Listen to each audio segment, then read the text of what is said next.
Ladies and gentlemen, boys and girls, welcome back to Hollywood After Dark. It is December 20th, 2022. It's a day that, like many other days this month, will 100% live in infamy. We have found out that the beloved SNYDERVERSE, Zack Snyder's universe of DC characters, is officially 100% fundamentally in the grave. No resurrection, no passing ghost, straight to jail, no $200. We're going to be talking about all of that right fucking now. Hollywood After Dark, let's go.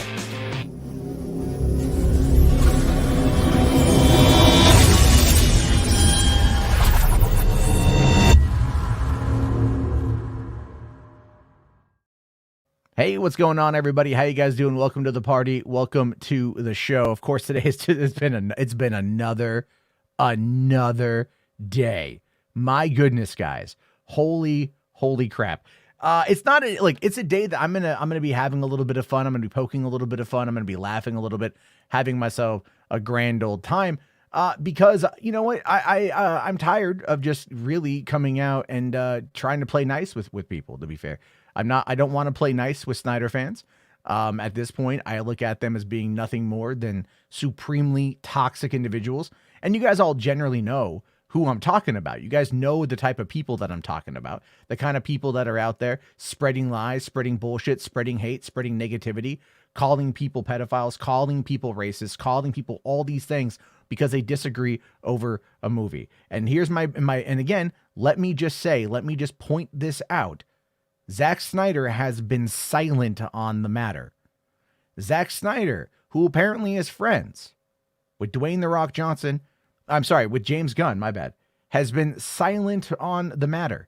Even when Ray Fisher came out yesterday and attacked, without reason, without cause, attacked James Gunn, and has yet to offer an apology despite being corrected multiple times, despite James Gunn himself actually coming out and saying something about it, has yet to actually say anything. Not one fucking response from someone like Ray goddamn Fisher. Not one apology. Where the hell is accountability over entertainment? And we'll be talking about that. We'll be absolutely talking about that. Because this is when I say how bad things are. When I say that the Snyder cult is the actual worst fucking fan base out there right now, it's because of this. Because of the way they act and because of how they treat their fellow human while all the time going, but what about me? Why am I the one being targeted? I didn't do anything. I'm a good boy.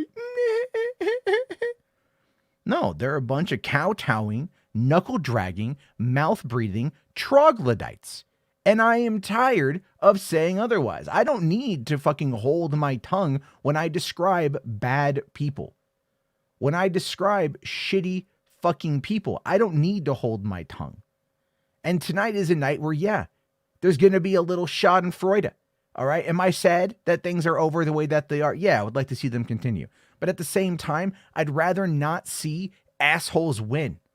I would rather not see bad people win. I would rather not see real malignant trolls, terminally online fuckheads win with their harassment and their vitriol and their hatred and their bullshit. I don't want to see them win.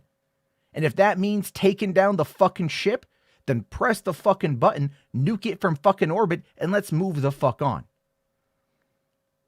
You know what I'm saying here? Tony here says, I don't know, Star Wars fans are kind of shitty. Star Wars fans are shitty too.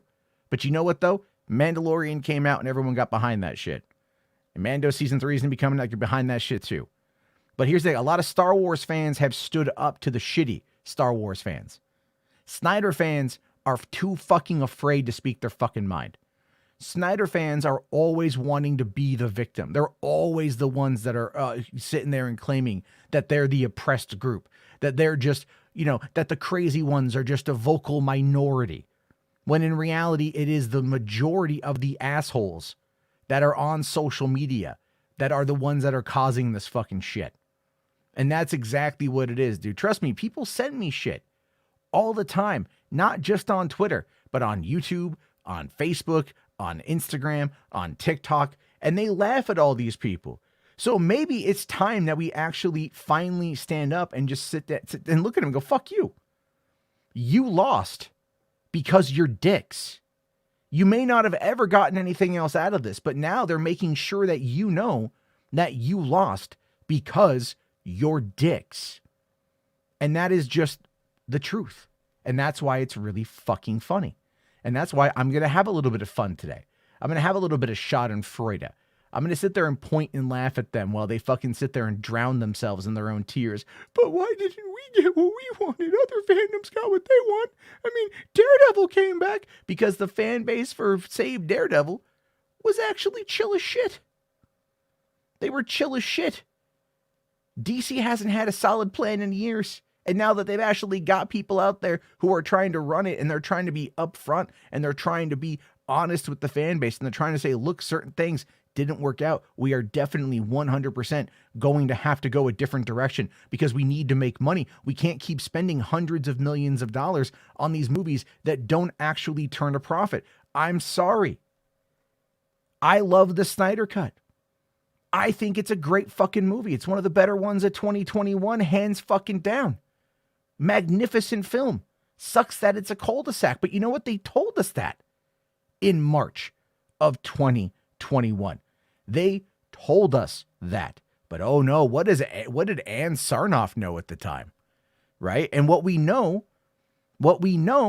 is that Dwayne "The Rock" Johnson had tried to manipulate the situation using a power vacuum, which, by the way, very smart of him to do, to bring in and bring back Henry Cavill in hopes that that would then boost the Black Adam box office to showcase that he's got the flex, that he's got the power, that he's got the plan, and he's the guy that they need to back in order to see success. But hey, guess what? Box office numbers don't fucking lie. And Black Adam failed to live up to the hype, even with the Henry Cavill fucking cameo. And as I kept saying, and as everybody out there wanted to disagree, I kept saying, it didn't move the needle. And it didn't move the box office numbers. And the general audience has lost interest, and the general audience has moved on, as sad as that is. And I don't like it either. But that's what I kept saying. And if you guys are here on this show every night, you guys know it. I say it on social media too. I always get attacked for it. I always get a fucking attacked for it. But you know what? I have been consistently proven relatively correct in many ways. And when we got the cameo for Henry Cavill, I said, I got to take that L, man. I'm happy to take that L. But it turns out that even though I was willing to take the L, I still wasn't wrong.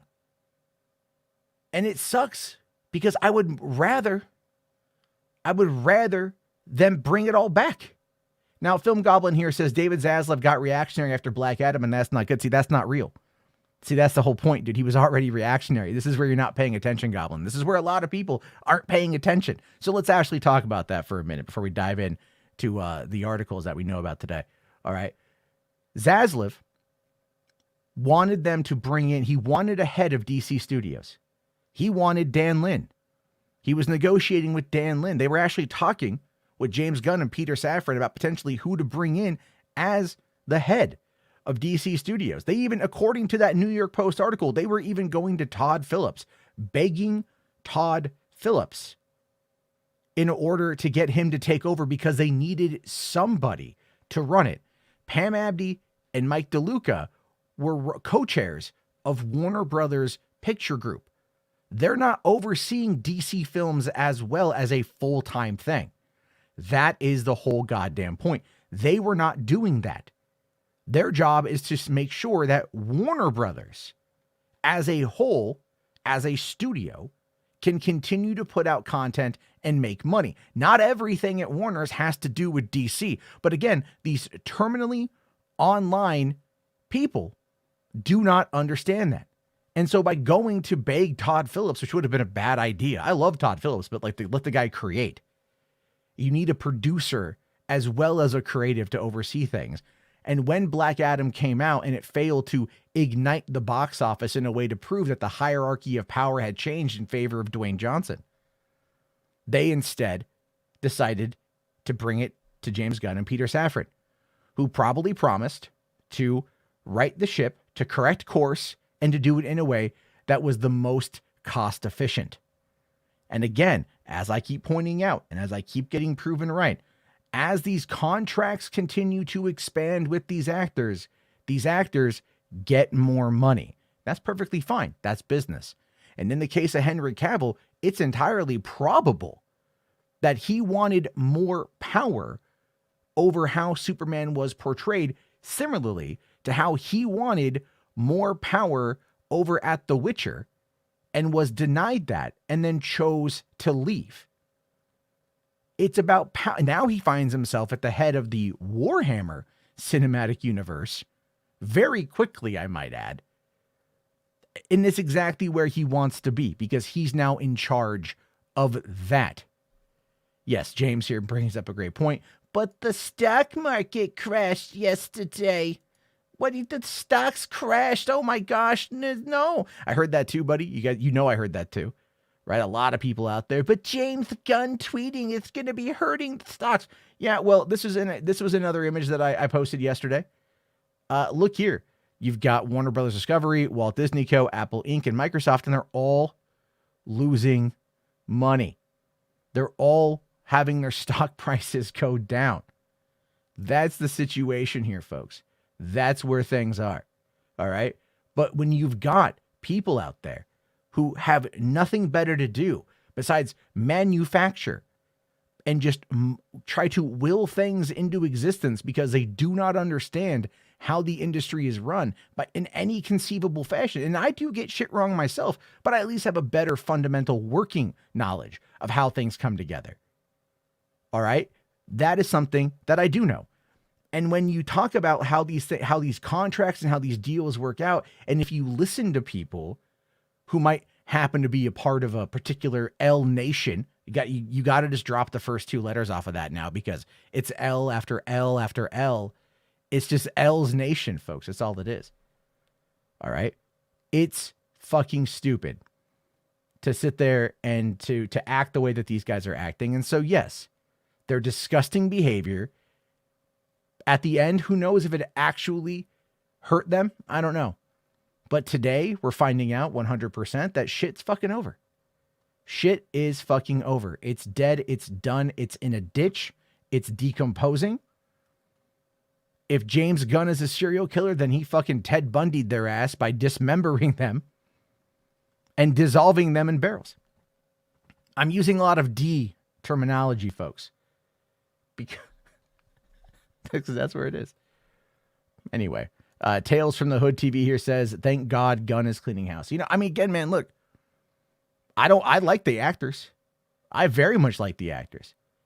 You know, there's that. Now, Rational here says it's really unfair for Warner Brothers Discovery Board to ask Gunn for a 10-year plan, but only assign him to a 4-year contract with Wall Street speculation of a WBD Comcast merger a few years down the line. It was like one person made that suggestion, and that's kind of just been what everyone's been going on. But here's the thing with that, Rational. You absolutely, positively have to have a 10-year plan because these things, they take time.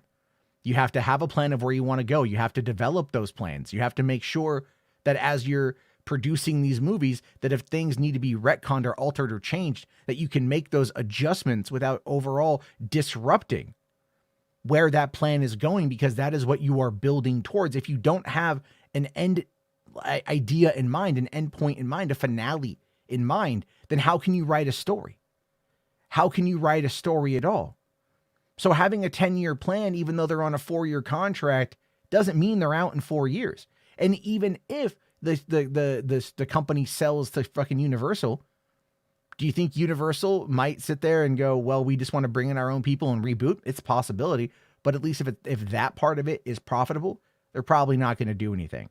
And even then, what we have to remember here is that Universal may not buy it. Universal may not buy anything. We don't know. That entire rumor of a buyout might have been as something planted as a way to spur stock prices, because that usually goes up when there's talks of a merger. So there's that. Ralph's Double Tits here says, cut the crap. You're happy. You'll be celebrating after stream. Probably troll Max and Enosh too. No, here's the thing, man. Max and Enosh, they're upset. Max has had some very interesting takes. Very interesting takes. But I'm not happy that they're sad, because I know that they are genuine in their approach to things. I get that. All right. They might have very hot takes, and not every one of them is, I think, as rooted in reality as they think. But regardless, they're passionate to the point of where you go, look, this is fine. All right. Yeah, I'm going to get to that, Rational, here. Sorry. Let's get to these super chats real quick. Real quick here, Rational is bringing up a topic of conversation from Max's stream I was just on, which is why I was late. Terminator Resistance explains why only 2 Terminators were sent back in time, and the rights holder said that Terminator Resistance is canon. Ah, okay. So is that why you've been pressuring me to play Terminator Resistance? So thank you for that, buddy. Garrick here for 5 says, after seeing backlash against James Gunn, I can see why Dan Lind turned down running DC. These Snyder cultists are deranged. I mean, you've seen him. He's made fun of the Snyder cult. He's made fun of them on the podcast with Matt Baloney from a couple months ago. He cracked wise about it. So yeah, nobody wanted the job. Like I said, they were looking at Todd Phillips and they were begging Todd Phillips to run the show because they absolutely needed somebody who could run it. They had to get it off the ground, and Black Adam being delayed to that time put Black Adam in a very bad position. I think we all can agree on that. But again, Henry Cavill and The Rock's own ego did not help. Garrick here for 5 also says, the only people more delusional than Snyder cultists are QAnon supporters. I mean, look, fundamentalist religious people, I think, are a bit more on the crazy side, but they do play from a lot of the same playbooks. They do play from a lot of the same stuff on that one there, folks. I think that is also fundamentally true. But we are 17 minutes into the show. We got 127 people already here, guys. Thank you all so much. Really, really, really appreciate that. If you guys haven't already, drop a like. Donovan here asking, have you heard about the production drama about Skeleton Crew? I haven't. So I don't know what's going on with that, but we're not really going to talk about that tonight. Maybe towards the end, depending on how long things go. But what I do want to point out here in the beginning, to be fair, I do want to sit there and talk about one facet of this fucking bullshit situation that I think needs to be addressed right off the bat, and that of course is a continuation off of yesterday, where I made some fun of Ray Fisher yesterday. You know what I mean? I made some fun of the guy, crying ass court jester. And the thing is, I wasn't wrong, because he got called out fucking hardcore today. He got called out real hardcore today. And as a result of getting called out hardcore, you know what he did? He decided that he was going to prove accountability over entertainment. He was going to prove it. That it wasn't going to be accusations over evidence. No, folks, but accountability over entertainment. And he was going to, you figure he would do something. He would come out today. He'd make a comment about James Gunn. He would apologize for getting it wrong. He would apologize for wrongfully attacking a studio head, when he works in the industry, because there's all that shit. And it turns out he actually didn't. He just says rebellion never felt so good. #Rebel Moon. And then links over to his Vero account. Right. But then people are saying, like, look, you owe Kavari here, who, by the way, Kavari, I know you watched the stream, bro. I know you deleted that tweet, dude. Goddamn. All I'm going to say is goddamn, dude. That wasn't cool. Okay. Like, I got that sent to me today. I know you deleted it, dude. People will get hot and they say shit on social media, but that was not good. That was not good. Just, I'm saying on that one there, man. Anyway, he says here, you owe James Gunn an apology. Jesse here, who also follows me, says E over A, 100%, right. And then you got Down Bad here, says, man is using the same tactics as the studio he's obsessed over. Crazy. What happened to A over E? So are you taking accountability or what? You mean constant attention feels good? Wrongfully attacks James Gunn, still hasn't acknowledged his response back, yet promotes the next Snyder movie instead. This is the kind of person Ray Fisher is. Again, this guy here, more like accusations over evidence. I mean, dude, people are roasting his ass, right? They're roasting his ass, 100% roasting his ass. But what I love here is you got Wonder Meg, who I don't think is a bad person, right? But she's so entrenched in the Snyder drama that, you know what, for a person who I think would be all on board for the accountability over entertainment, who I really would think would be part of that particular crew, doesn't say anything, you know, because look, if you look here, she writes for Cinema Debate, Cinemania World, you know, CBR. So she's now part of the machine. So she doesn't want to lose her. She doesn't want to lose her standing with it.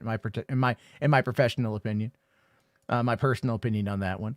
But Ray Fisher 100% has proven that he does not actually care about accountability over entertainment. He doesn't actually give a shit about any of this stuff, and he simply is just in it for himself, which is really unfortunate. To be fair, it is really unfortunate. Because, you know, you have to realize that the more people want access and the more people want power and the more people want control, the more fake that they become, right? The more they want a seat at the table, and it doesn't need to be, you know, they don't care anymore. They put their ethics aside. Command unit here. Thank you, buddy. Matt, the Snyderverse is dead. Stop beating a dead horse. I figured tonight had to be the night. You know what I mean? I figured tonight had to be the night because we finally got the confirmation on everything. We found the last piece really kind of came out. And I do think that ultimately, at least in my opinion, that of course is really what we needed to wait for, is that we needed to make sure that that Gunn was cleaning house. And now we know that Gunn is very much cleaning house, that Safran is cleaning. And I think Safran has a bigger part in this, a bigger part to play than maybe what some people out there want to acknowledge, you know, and we'll talk a bit about that as we get into it here. But again, it's not necessarily a day for celebration for the fans out there who want to see more and who were kind and donated to AFSP. You know, what we're seeing here is just a lot of stuff. I said that the last time. Well, you know what? Hey, man, things keep happening. Things keep happening. Let's see. Carrick here says, even Axel Braun, who is known for directing superhero porn parodies, is calling for James Gunn to be fired. What?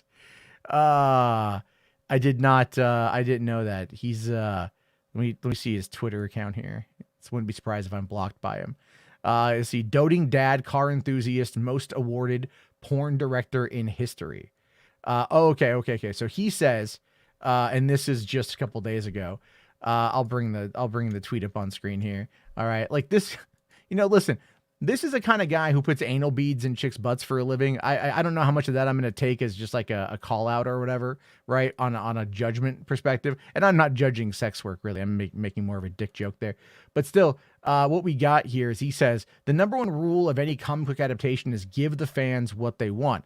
When you have an actor who embodies a beloved character so perfectly, you keep him, especially after you just made him announce his return. That was also, again, the previous fucking regime. It is not the same thing.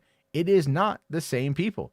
Mike DeLuca and Pam Abdi absolutely 100% overplayed their hand on that one, and they did it by letting The Rock strong-arm them. And it doesn't matter to me how much you want to cry, bitch, moan, whatever about Henry Cavill and everything else. As much as I love the guy in the role, it makes the most amount of sense to remove him and to bring on somebody else. All right, it does. But sometimes things simply don't work out. Do I ever check the content on my Discord?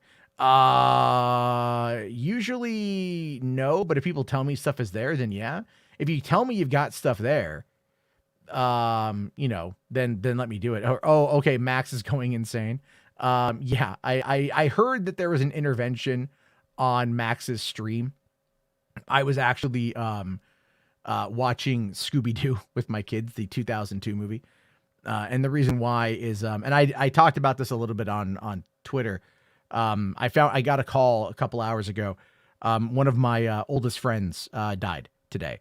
And you know, I got the call from our friend group. I talked to his brother, and I haven't talked to these guys in a while, you know, and they kind of gave me shit for not talking to them for a while. It's just, you know, adulting, you get busy, things like that. So, you know, I just wanted to watch something funny.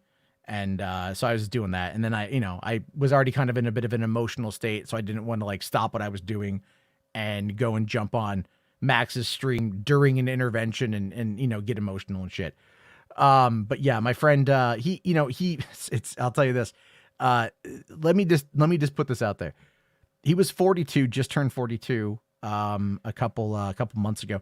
I met him when I was 18, when I was a security guard at a casino.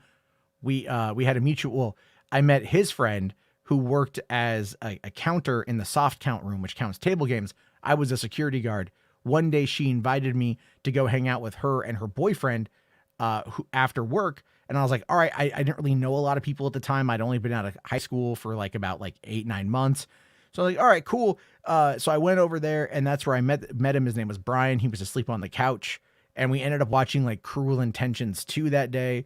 And we went on a whole bunch of different adventures that I will get into at another point in time, because there's some shit there. But then through him, like I met his family. His family is really great. We used to go to Comic-Con together. We would go to Ozfest together. We would always go to these events together. We were one big group doing things in San Diego for a long time, and he was a big part of that. He contracted Hep C a number of years ago. He made some poor choices with drugs and stuff, but he was getting his shit back on track. He had open heart surgery a couple of years ago, as I found out. And even though they fixed his heart, his liver wasn't able to keep up with apparently with how much blood was pumping through his system. And that ended up causing his sudden death today. So, my point of bringing this up is not to bring the mood down, but is to say, like, look, man, it's like, you've only got one fucking life. Take care of yourself to the best of your ability. I got to do that too. I got to get back to the gym. I got to get myself in check mentally, things along those lines. And then also just kind of reach out to your friends and make sure that they're okay. That was kind of the whole second half of the conversation. Was my friend was just like, he's like, yeah, you're adulting. I get that. But it's like, hey, like reach out and say, hey, because we lost another friend of ours a year ago. And I couldn't make it down to San Diego for his celebration of life, but I did send in a video for this. When they do it, I'm gonna have to go down there. You know what I mean? So, and I want to see my friends. I've known these guys mostly since I was super young, 18, 19 and shit. And so they're good people and stuff. So there's that right there. But anyway, just, yeah. Better stories than the one about Smeagol. Actually, it was Smeagol's girlfriend that called me tonight to let me know what had happened. We'll talk about the Smeagol story again at some point in time. So there's that. But anyway, that's just been. Thank you guys, by the way. I see your comments there with everything. It's just been a day. It's just been an absolute day here. Casper asks a very interesting question. Why are you friends with Max? Here's the thing. I think what happened with that is, Max frustrates me to no end sometimes, and that is just true. But I don't think Max is a disingenuous person. I think he's got blistering cold takes. I think he's far too emotional at times, but I don't think he is a disingenuous person. And I don't think he has a cruel or mean bone in his body, all things considered. But I do think he gets manipulated by people, or people who pay him money because he feels that there's like some kind of he owes them something or whatever. And he's not a bad guy. He's just got some stuff. You know what I mean? Anyway. All right. Command unit. Thank you, buddy. I see that there. There's a couple more supers here. Thank you guys. Command unit here for 5 says Matt. Oh yeah. No, you said that one. Said that one too. Right. The Smeagol one. Sorry. I'm just kind of like catching up here. Valhalla Erickson. Thank you, buddy. Says respect the gun for sending it to the toxic fans. 100%. We'll talk more about that. This is for 5. Thank you. Says, yeah, the SNYDERVERSE is dead and it needed to go. It got nothing but a huge, it was nothing but a huge mess from day one. See, I do disagree with that. It wasn't a huge mess until March 24th, 2016. It was, if they wouldn't have released that theatrical cut, we'd be in a much different place. Like 100% would be in a much different place. So there's that. HWAD for 5, thank you. Says, not sure if you saw, but the package said it tried to go to Tumwater instead of Olympia, which is what I put it at. I don't know why it tried going to Tumwater. My P.O. box is in Olympia. Tumwater is the city next to it. So I don't know what's going on with that. I mean, my P.O. box is in the video description. That hasn't changed. You've sent things to that before. Ryan Hartwell sends things to it all the time. So I don't know what happened. I'll have to go down there and check, so I can probably try it tomorrow. Thank you very much. And the command unit here says, I'm a warrior Dark Tide intro. We'll check that one out a little later. I did hear a buddy of mine was actually asking me the other day if I had Dark Tide yet. I don't. It's not. He plays it on PC. I don't play PC games. It's a weird thing, but I just really don't play a lot of PC games. And then Ryan here says, I sent you part 2 if you want to watch it. Yeah, we will do part 2, man. I got it. Thank you, man, so much. All right, so let's see. Protoss here says, you had the Martha thing. You had the terrible story peeing in a courtroom. BVS just doesn't work at all. Okay, for one, like, there's a metaphor. Grandma's peach tea is a metaphor. Metaphor. All right, it's a metaphor. And even the Martha thing is a metaphor. The movie is highly metaphorical. Like, there are so many fucking things that like go into BVS that are very metaphorical. It's like you have to just scratch past the surface there, buddy. I'm telling you. Rational here says Dark Tide is free on Games Pass, but is it Games Pass on Xbox or just on PC? I mean, I do have Games Pass, so I could use it on PC. Yeah, Taylor says, and I sent the thing once. That's true. I've got to watch Your Name. I'm going to be hooking up the DVD player, the 4K player, this week, and everything else, because my kid is doing that. It's metaphorical. Yeah, because there's metaphors and analogies and similes and comparisons in stories. Stories are meant to kind of like touch. Oh my God. Oh my God. I don't want to get those again. Oh my God. Fuck. It's so frustrating. It's writing 101, dude. It's writing 101. Aesop's fables are allegories. All right. Fuck, dude. Do you read the Bible? The Bible, for all of its bullshit, is all trying to teach you about like how to be a not dick person. Okay. That's what it boils down to. That's what it fucking boils down to, guys. Oh my goodness gracious me. Holy shit. All right, folks. All right. Why don't we talk about oh wow. Lordy here. I gotta find that Rock post again. There we go. All right. Why don't we talk a bit about Dwayne "The Rock" Johnson? Let's go into some of the stuff today that we've been learning about Dwayne, and learning, of course, about, the fallout, the death of the Snyderverse here. Real quick, H-Bart's here for 5. Thanks, buddy. He says, only a few days before I might become an Avatar believer. I hope you become an Avatar believer. I really, really do. Because I was talking about this with RJ even today, or last night, and I had said, ever since I saw Avatar 2, I haven't been able to stop thinking about it, and I want to watch it again. And he was telling me the exact same thing. I have a feeling you're going to like it. You're lucky, though, because you get to go and you watch number 1. And then if you don't, you'll go through number 1 and you might be impressed or not impressed. I don't quite know, but I think you'll have fun with it. And then you'll go into number 2 and you're going to be like, God damn, you lucky son of a bitch. You didn't have to wait 13 years. That's the whole point. You didn't have to wait. Okay, let's see. Commander here for 5. Thanks, but says Dark Tide is coming to consoles later. It costs less to update the PC, and they'll focus on fixing bugs or improving performance. Yeah, that's right. You're right. It does cost way less to update on the PC. I don't know why Microsoft and those guys charge as much as they do for updates, but yeah. So thank you for that, buddy. Remix here says Avatar: The Way of Water was great. There's no cinematic experience like it. I can't wait to see it in Dolby. It's very true. Super Doug Dog here says, I'm an Alita 2 believer. Please, James. I mean, maybe we might get that. By the way, I didn't pimp this, but I should. Podio Commentary, youtube.com/Podio Commentary. My Alita Battle Angel long form podcast is up.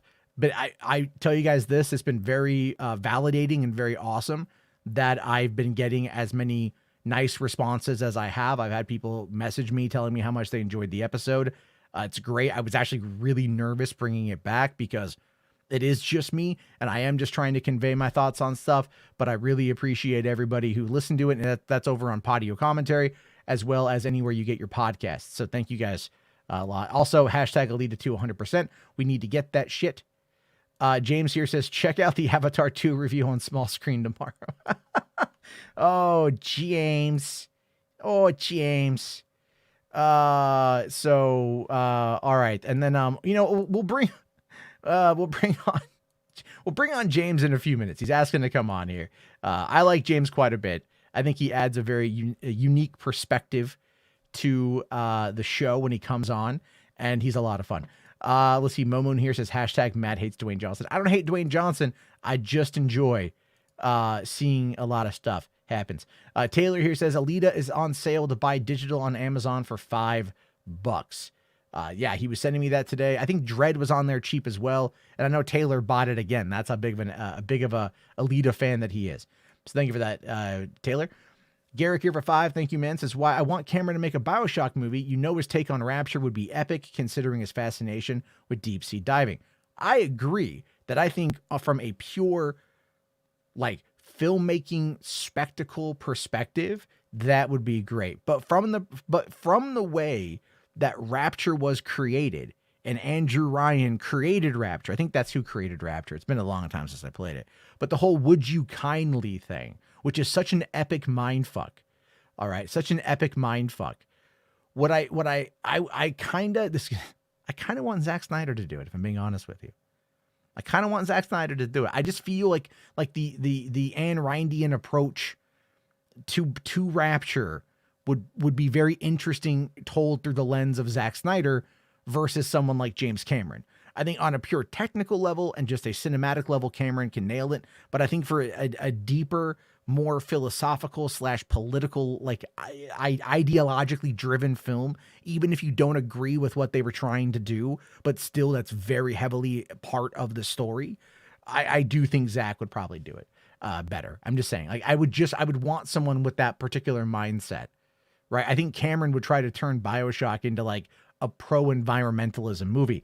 Not to say that I'm against that, but I really, really, really would like to, that's my take on it at least. But thank you very much for that, buddy.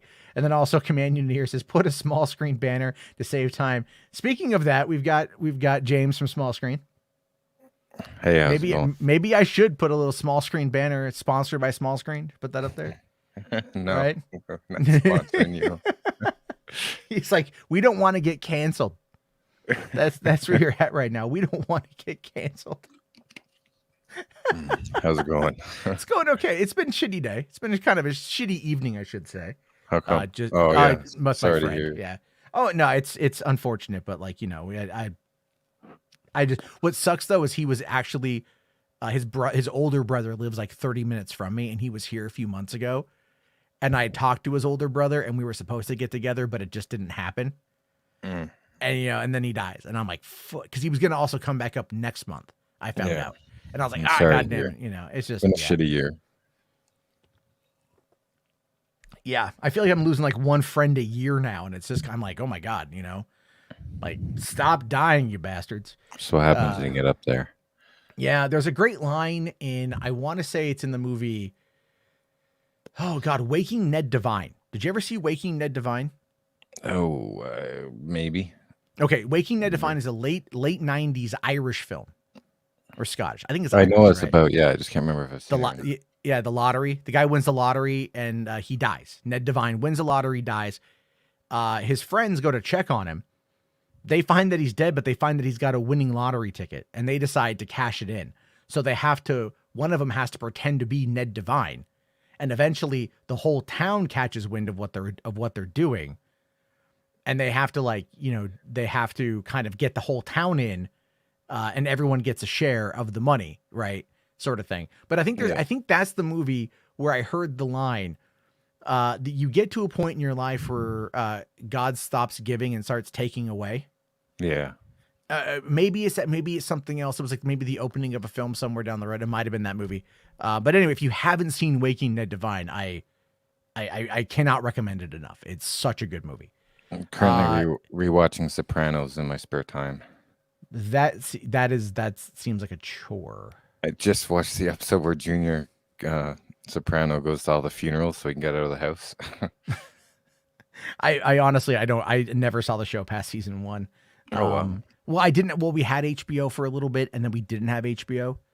And back then, just not to touch on the piracy conversation, but like getting television shows was difficult. You know, Yeah. getting shows was difficult, even though it was cable. But like Yeah, I movies were understand. easy, but shows were hard. So, But you know, you what I'm just gonna do is I'm gonna watch Many Saints of Newark again after I finish the series. that's good, man. That's good. Yeah. You should also put up a banner saying sponsored by Warhammer 40K. I should that's a good burn. Competing banners. Competing. I I mean, love he would win. He would win. You don't pay me any money. He would Yeah, I win. know. I'm just saying that's kind of the reality of it. But anyway, let us move on. Well, no, there was one here. Sorry, Asher for 5 says, sorry, behind the stream. Did you see David Ayer on Twitter responding to James Gunn and co-signing the fan toxicity? Like, what the fuck are you doing, dude? He did talk about that. We can bring that up here in a few. I meant to bring it up last night. Shit, this got kind of crazy last night. But he kind of responded a couple times, even today. He responded to somebody else. So he clarified his point, but we'll get to that though. Have you read the Rock's response today, James? Have you read that? Oh yeah, yeah. So I think this is what the Rock had said. I woke up to this. I took a nap, as always. I wake up and everything changes. You know, it's like you know the Mandela effect, right? You've heard that before. I have a theory about the Mandela effect. The Mandela effect is real. Okay. I do. I mean, I don't know if I don't believe it, but I'm saying in this theory, it's real. And when we sleep is when we travel in between the different realities. Yeah, that makes sense. I mean, like I watched, what was it I watched where it's like you go for a dream and you're visiting an alternate reality in your dream? Yes, I've always thought that for decades. I mean, yeah, like that's kind of like, you know, yeah, you just go someplace else. It's a way of looking at it. It's not always it's not always everything. That you know, it's just philosophical stuff, everything else like that. All right, so let us okay, cool. I just wanted to get the Ayer stuff ready to go. All right, so this is what The Rock put out today, officially confirming what we've all been saying for quite some time, right? So he says here, and I know this is going to bug you because you really enjoyed Black Adam, and you probably wanted to see more. Yeah, well, again, it was a good summer action flick in October, and the pacing was great, and I enjoyed it, and I thought there's some nice T2 vibes, you know? Do you think that, real quick though, do you think that if the movie would have maintained its end of July release date, it would have actually done better? That's tough. That's tough. Because it wouldn't have had the Cavill. I really don't think the trajectory of WBD and DC Studios relied on Black Adam's success or not. Yeah. That's my personal opinion. No, and that makes sense. That does make sense. I think there's a lot of what's happened in the interim, you know, leading up to the release of Black Adam. There was already things in play, and this was kind of maybe a last ditch effort for maybe a show of force, right, or a show of power. Yeah, to carve out your own place. Because I think that's what he was. I think he was trying to carve out his own place, but like homie, like know your lane, right? Like Black Adam, JSA, fine, all you, cool, all you. Don't try to grab Superman and be like mine. You know, like I do have a question for you though, and yes. You know, I always like to play devil's advocate. Yes, I know you do. What's going? Okay, so this stream is called "The Snyderverse is Dead," but what about the Elseworlds story? That's not because James Gunn said that he would be doing some Elseworlds. For the multiverse. We'll talk about that. Yeah, I think that's one of those things that's just it's a far off promise. Oh yeah. Like I don't expect him to like get Zack Snyder back and all the actors back to do like another movie, but like maybe something that would take place in that, or like an animated series or something. I don't know. I don't think it has to do with Black Adam. I don't think it's sorry. Let me clarify. I don't think it has to do with live action Black Adam. All right. I think it has to do with the DC League of Super Pets, because I think at that particular junction, they have the ability to move forward. Not that the movie is a $90 million animated movie. That's actually not bad of a budget. You know, like for the movie, and how much of that went to paying off, you know, Dwayne, who gets $22 million a movie, and whoever knows how much Kevin Hart got, you know, and I'm just saying, and then they also probably worked out some, you know, home video, royalty deal. Yeah. and it's already on HBO Max, and so they're definitely, so there's a branding thing there. But I really, really, really think that it has more to do with DC League of Super Pets, because that's not something, because that could be easier added into the else, because it's already an Elseworld story. If you really want to look at it from that perspective, it's already an Elseworld story. Yeah. So you think that's Yes. the direction you're going to take? It's going to be the CG Elseworlds? Yeah. I think that makes more sense than having Black Adam as a character, because as we've pointed out, I don't know if you agree with me or not, but I think despite the pacing and the fact that it felt like a good summer movie in October, Black Adam was still probably the least interesting person in his own movie. I thought the quiet, stoic charm, and I thought it was pretty funny. You know what I mean? Like, yeah, like him walking through the walls and stuff. That was a bit him overplayed. With the kid. I thought him with the kid worked. Yeah, exactly. I thought the that TQ scene moments. I thought the scene with the kid when he's going down, when he's floating down, and the kid's skateboarding. I know people give that scene a lot of shit, but I liked that the kid was trying to catch him up. And then even when, as far like the fact that they said superhero industrial complex, that got an audible response out of me, and it stuck with me, because I'm all like, okay, great. That's awesome. You're acknowledging that this world has this kind of mentality. And especially when he goes to the kid's room and then it's nothing but toys and action figures and posters and shit. Yeah, and the JSA stating what they do in the world. Yeah, there was elements of it that I thought were good. I just felt that the main character was kind of like, okay, you kind of went, it could have been. I'll watch it again. All right. I'll put it, maybe I was, it's one of those times maybe where it's like, I just maybe didn't get it right away. Some movies do that to, take a little bit of time. Right. Like, no, there was problems with it. Like, I love the good and the bad, the ugly. I love Sergio and Leone, but putting that in and it didn't, like, when it was on TV and then he's at the TV. Yeah. And then like they kind of played it up later in that standoff. It was underutilized. Like, I think that the good, the bad, and the ugly clip should have been done better. Like, he should have been sitting on the couch watching it. That would have been hilarious, Or kind of like in Back to the Future 2, when he goes to Biff. Yeah. And he's watching the movie. And then in Back to the Future 3, he pulls the same move because we saw that he had seen the movie. So I mean, exactly. Yeah. If there's the callback and everything else, it would have worked out well. I think. Yeah, I agree with you. That would have been kind of funny. Yeah. If it would have done something like that. But I still feel like, again, like it's so weird to say this, because when I think back to the movie, I'm like, Aldous Hodge, I really liked. Pierce Brosnan, I really liked. Noah Centineo, I really liked. Quintessa Swindell, I really liked. Yeah. I liked them. I liked Pierce Brosnan, and I liked Adam Smasher. He grew on me at first. I was like, oh, it's gonna be cheesy. He does grow on you, because he does have like that kind of, and you kind of, I kind of was all for that little burgeoning relationship. But what was Cyclone there for? Like, was it just to fill out the team? Why was she there to kind of fill motion to make her look like she's cool? Like, she's throwing bars down to trap Black Adam. He can just like wave his arm and smash them away. I know, but it's also, I mean, like, they had a cute little thing going on. Well, the chemistry between her and Adam Smasher is great. Yeah, that's not. I was rooting for that, man. Every time they had a scene together, I was like, all right, cool. Team? What is she gonna do against Black Adam? Because he's called Adam Smash, or for a reason. Him, you know what I mean? No, I can understand him, but like her, I'm saying. No, I mean it's a sexual thing. He's gonna smash. Anyway, you're.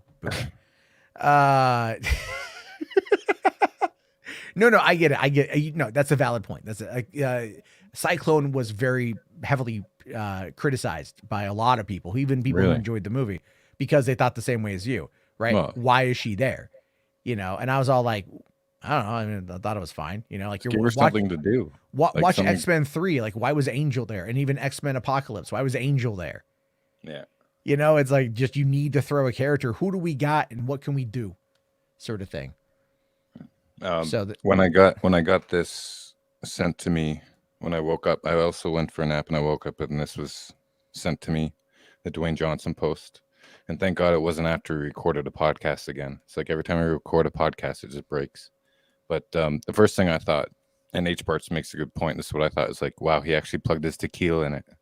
That's showmanship right there. And I sent it to Edward at small screen, and he said the same thing. It's pretty funny. Oh, that showmanship by running his own, promoting his own stuff. But that's also the kind of point of it, right? Oh, yeah, for sure. But you got to look at this and see what's in all caps, too. Yeah. Like, there's a bit of shade there. There's a little bit of shade there. Real quick, Ashley, Ash here says, what's the name of the AI script that you and HBarts use? Chat.openai.com. But real quick, because you're here, did you see that the U.S. Copyright Office claims that AI art cannot be copyrighted? Did you see? Yeah. Okay, so I thought you would like that. I thought you'd be, because you don't like AI art. no, so like the people that make AI art can't copyright it, but they can still use art from other artists. Well, that if you it's can't trained from. copyright it, then it's like, but that opens the door for lawsuits and shit. Like it opens the door for regulation, which is what you mentioned the other day. So that's like what I'm talking China about. like China is doing too. Yeah.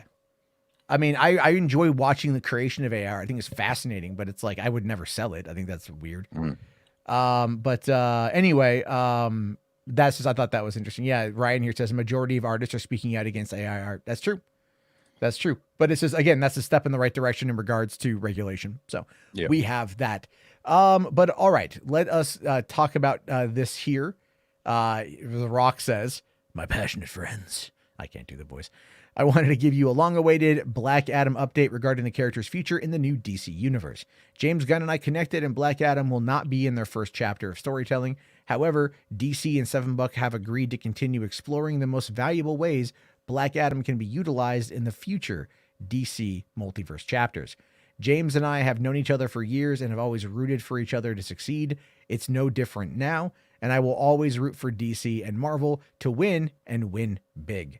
You guys know me, and I have very thick skin, and you can always count on me to be direct with my words. Well, if you've paid attention recently, he's outright lying. He is outright lying, and that's okay. I'm not going to fault him for it. He's got to kind of protect his brand, but him going after IGN, him going after DC Direct a couple times now, things that they have said, like he's been very much out there. Kind of clapping back at some criticism and everything else. And I get it. I don't fault him for it.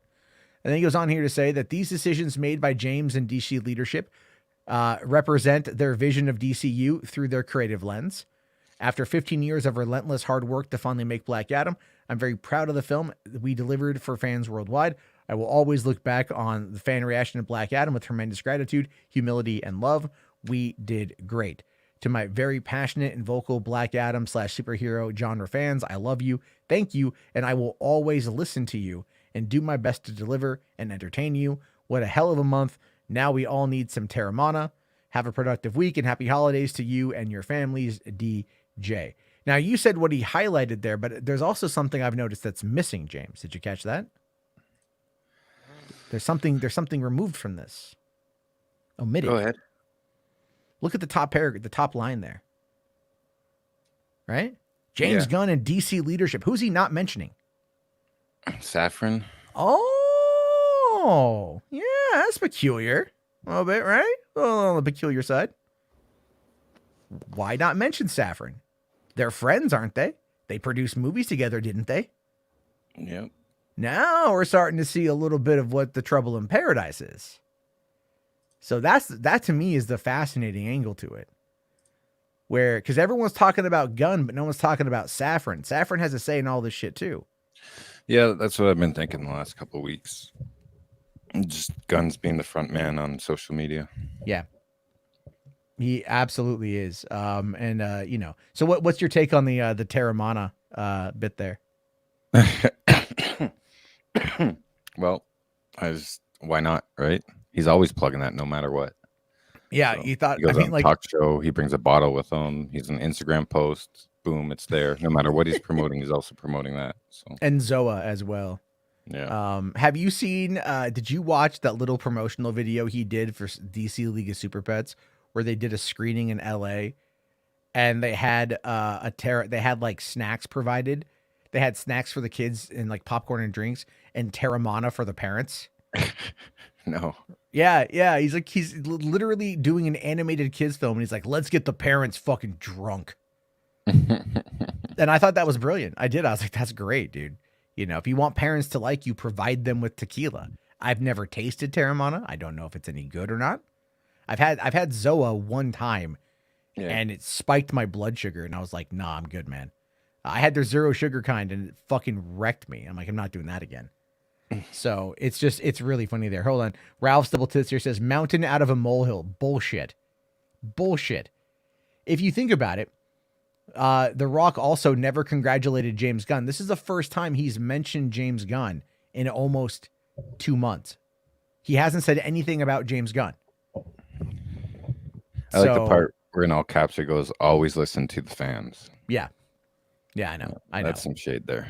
That's some shade there. Absolutely, right? I will always listen to the fans, but you're no longer in control. You're no longer in control, and that is why he's out. That's why he's out. On this main stage shit, he's out. That's why I'm saying the DC League of Super Pets, because I don't think Gunn and Safran are going to care as much about the animated movie. Like, they'll care because that's part of their stuff. I think we'll see The Rock back as Black Adam live action. Not till they get to Infinite Crisis. Well, either Infinite Crisis, Kingdom Come, or maybe after like 3 or 4 movies.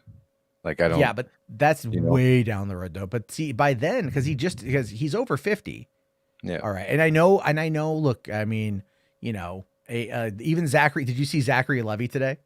Someone had made a comment saying that Zachary Levi is 42, and that like he's too old to play Shazam, and he's like ageism. And I know exactly what they're referencing, and I'm all like, ha ha, I triggered that. It's true. It's true. Oh, no, I talk about it one time and fucking. Dude, I have a feeling that we'll see The Rock before like any big crossover movie. I think. But here, I don't think we're gonna see. He's not gonna get a standalone movie, right? He's not gonna get. No, I don't think it'll be standalone, but I think he'll be in a film. Like he'll show up. So, but that's the thing though. Will he want to play second fiddle? That is where we have to ask ourselves here. And I've been bringing this up a lot.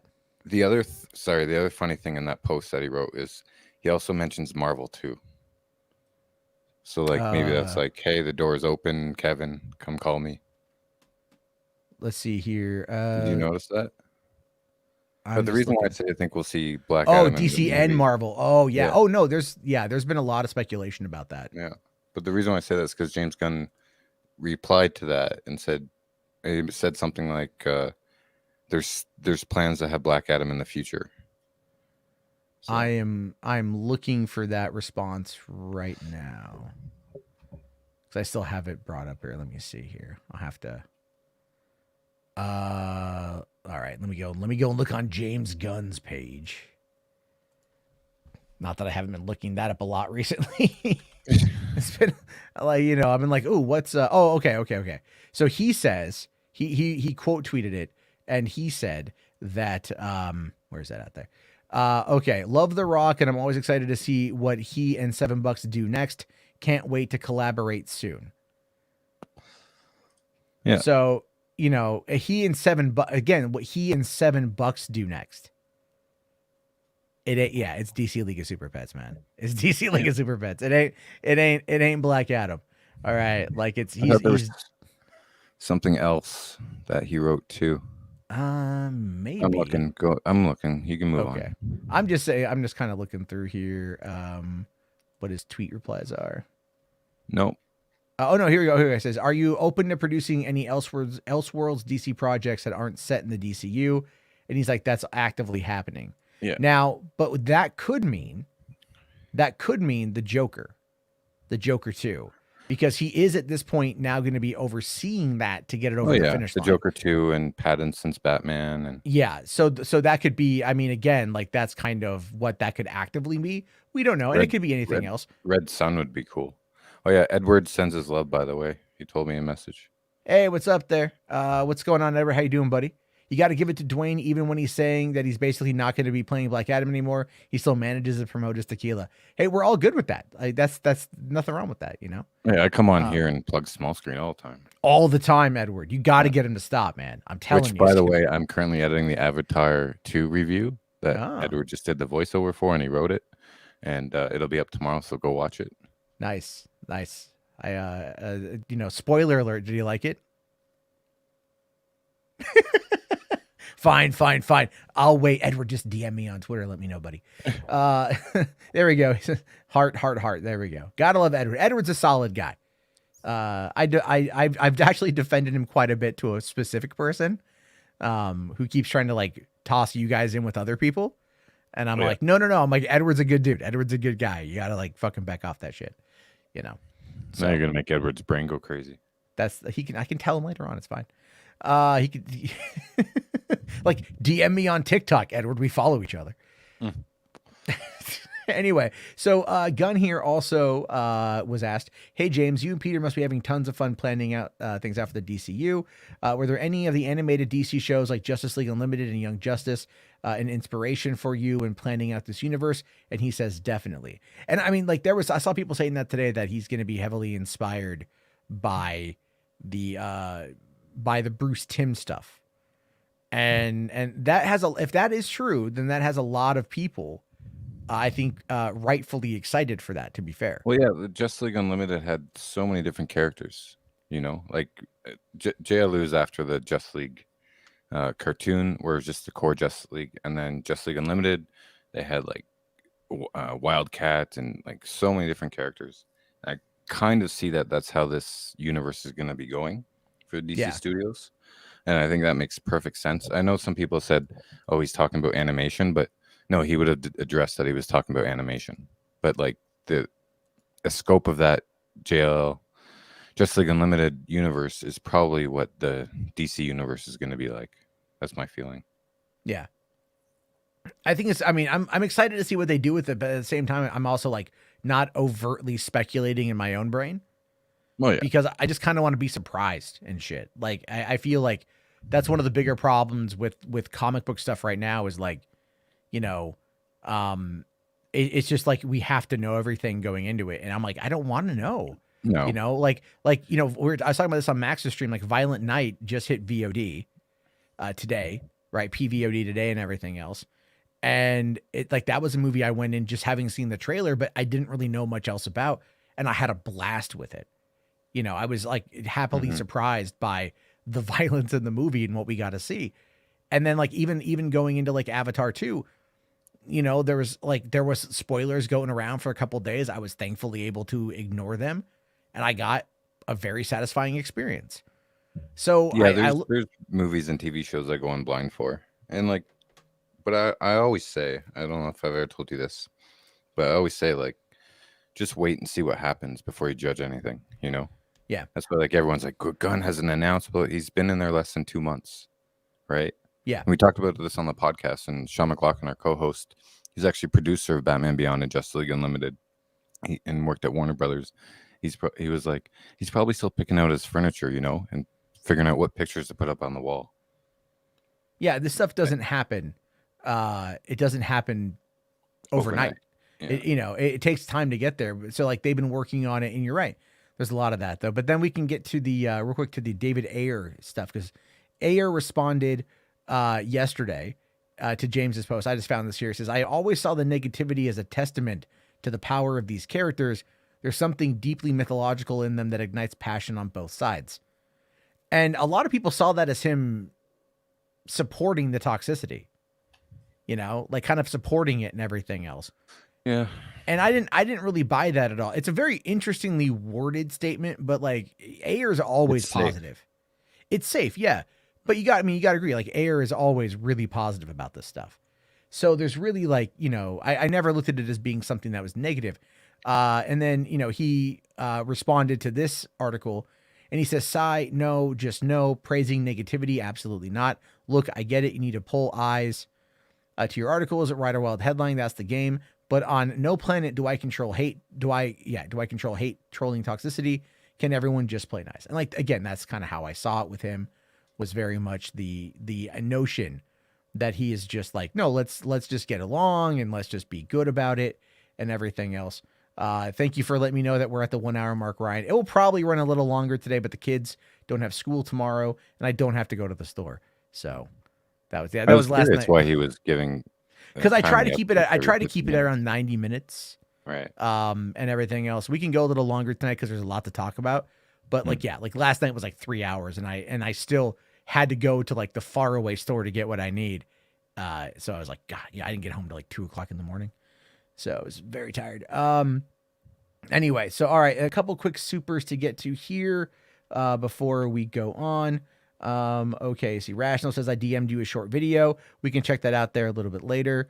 HBars for 5 says, this fuck the Rick even had to promote his fucking tequila in his post, like, stop, bruh. HBars isn't he likes to criticize The Rock, calls him the Rick.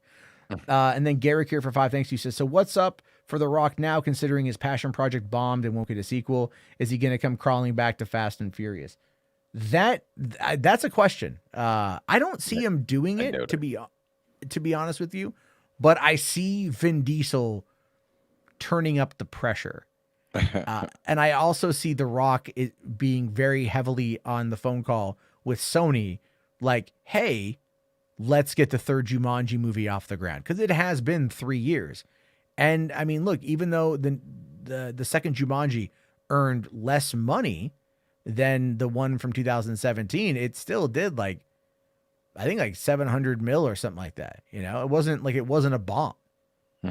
It wasn't a bomb at all. It did well for him being part of a franchise, but I don't think Jack Black will come back, because he's kind of like not retired from acting, but he may not want to do these bigger movies anymore. And he's got the Nintendo money now. He's got that Bowser cash. Right. He's gonna be out there. I mean, like, well, to be fair, yeah, right. He might make more money. He's got those Mario coins. Yeah, it's gonna be getting some serious screen off that. I don't know. I think like Kevin Hart may not want to do. I don't know. To be fair, I haven't actually seen either of the Jumanji movies. Yeah, I think The Rock could just write his own ticket, though. To be honest with you, he can. Yeah, he can. Like, I mean, this red one that they're doing over on Amazon looks interesting. You know, Chris Evans, J.K. Simmons, The Rock. Fine. It looks like a fun. You know, and as I've said, look, this year I'm usually not one to watch Christmas movies. I'm just not. I'm not a big Christmas fan. But this year, both Violent Night and Spirited, I have dubbed personal Christmas classics for me. You know, like I've already watched Spirited a couple times. Wow. I watched with my kids the other night. Like, just, I really, really like it. It's just a feel-good movie. I'm a big Will Ferrell fan. I'm a big Ryan Reynolds fan. Their energy works for me. Also, Octavia Spencer is fantastic in the movie. You know, and Tracy Morgan is great in the movie. There's a lot I really enjoy about Spirited, and again, a lot I enjoy about Violent Night. So I'm like, you know, getting into that kind of stuff that way works for me. And so this red one could do well. Yeah. Did Ryan Reynolds plug his gin in the movie? I didn't see Aviation Gin, but then again, if I do turn into the John Campea show, there's a bottle right there on his desk. Because Mint Mobile is a sponsor of the John Campea show. He's got to promote the other product for free because he's a whore. It just went over my head. I was like, "Are you talking about SCTV?" No, I'm talking about I'm talking about John Campea. Oh, I thought you said John Candy.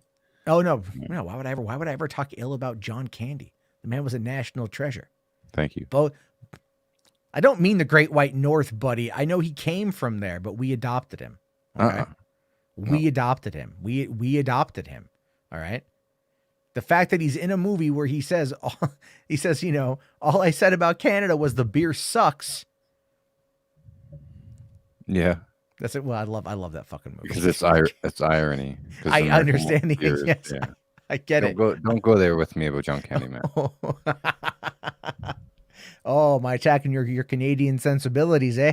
No, you're attacking John Candy. I'm not attacking John Candy. I'm just saying we claim John Candy. That's all I'm saying is you guys have Jim Carrey. All right, you guys have Ryan Reynolds. He's big in the, you know, they're doing, him and Blake Lively are doing like a $25,000 donation to Vancouver food banks this holiday season, which is great.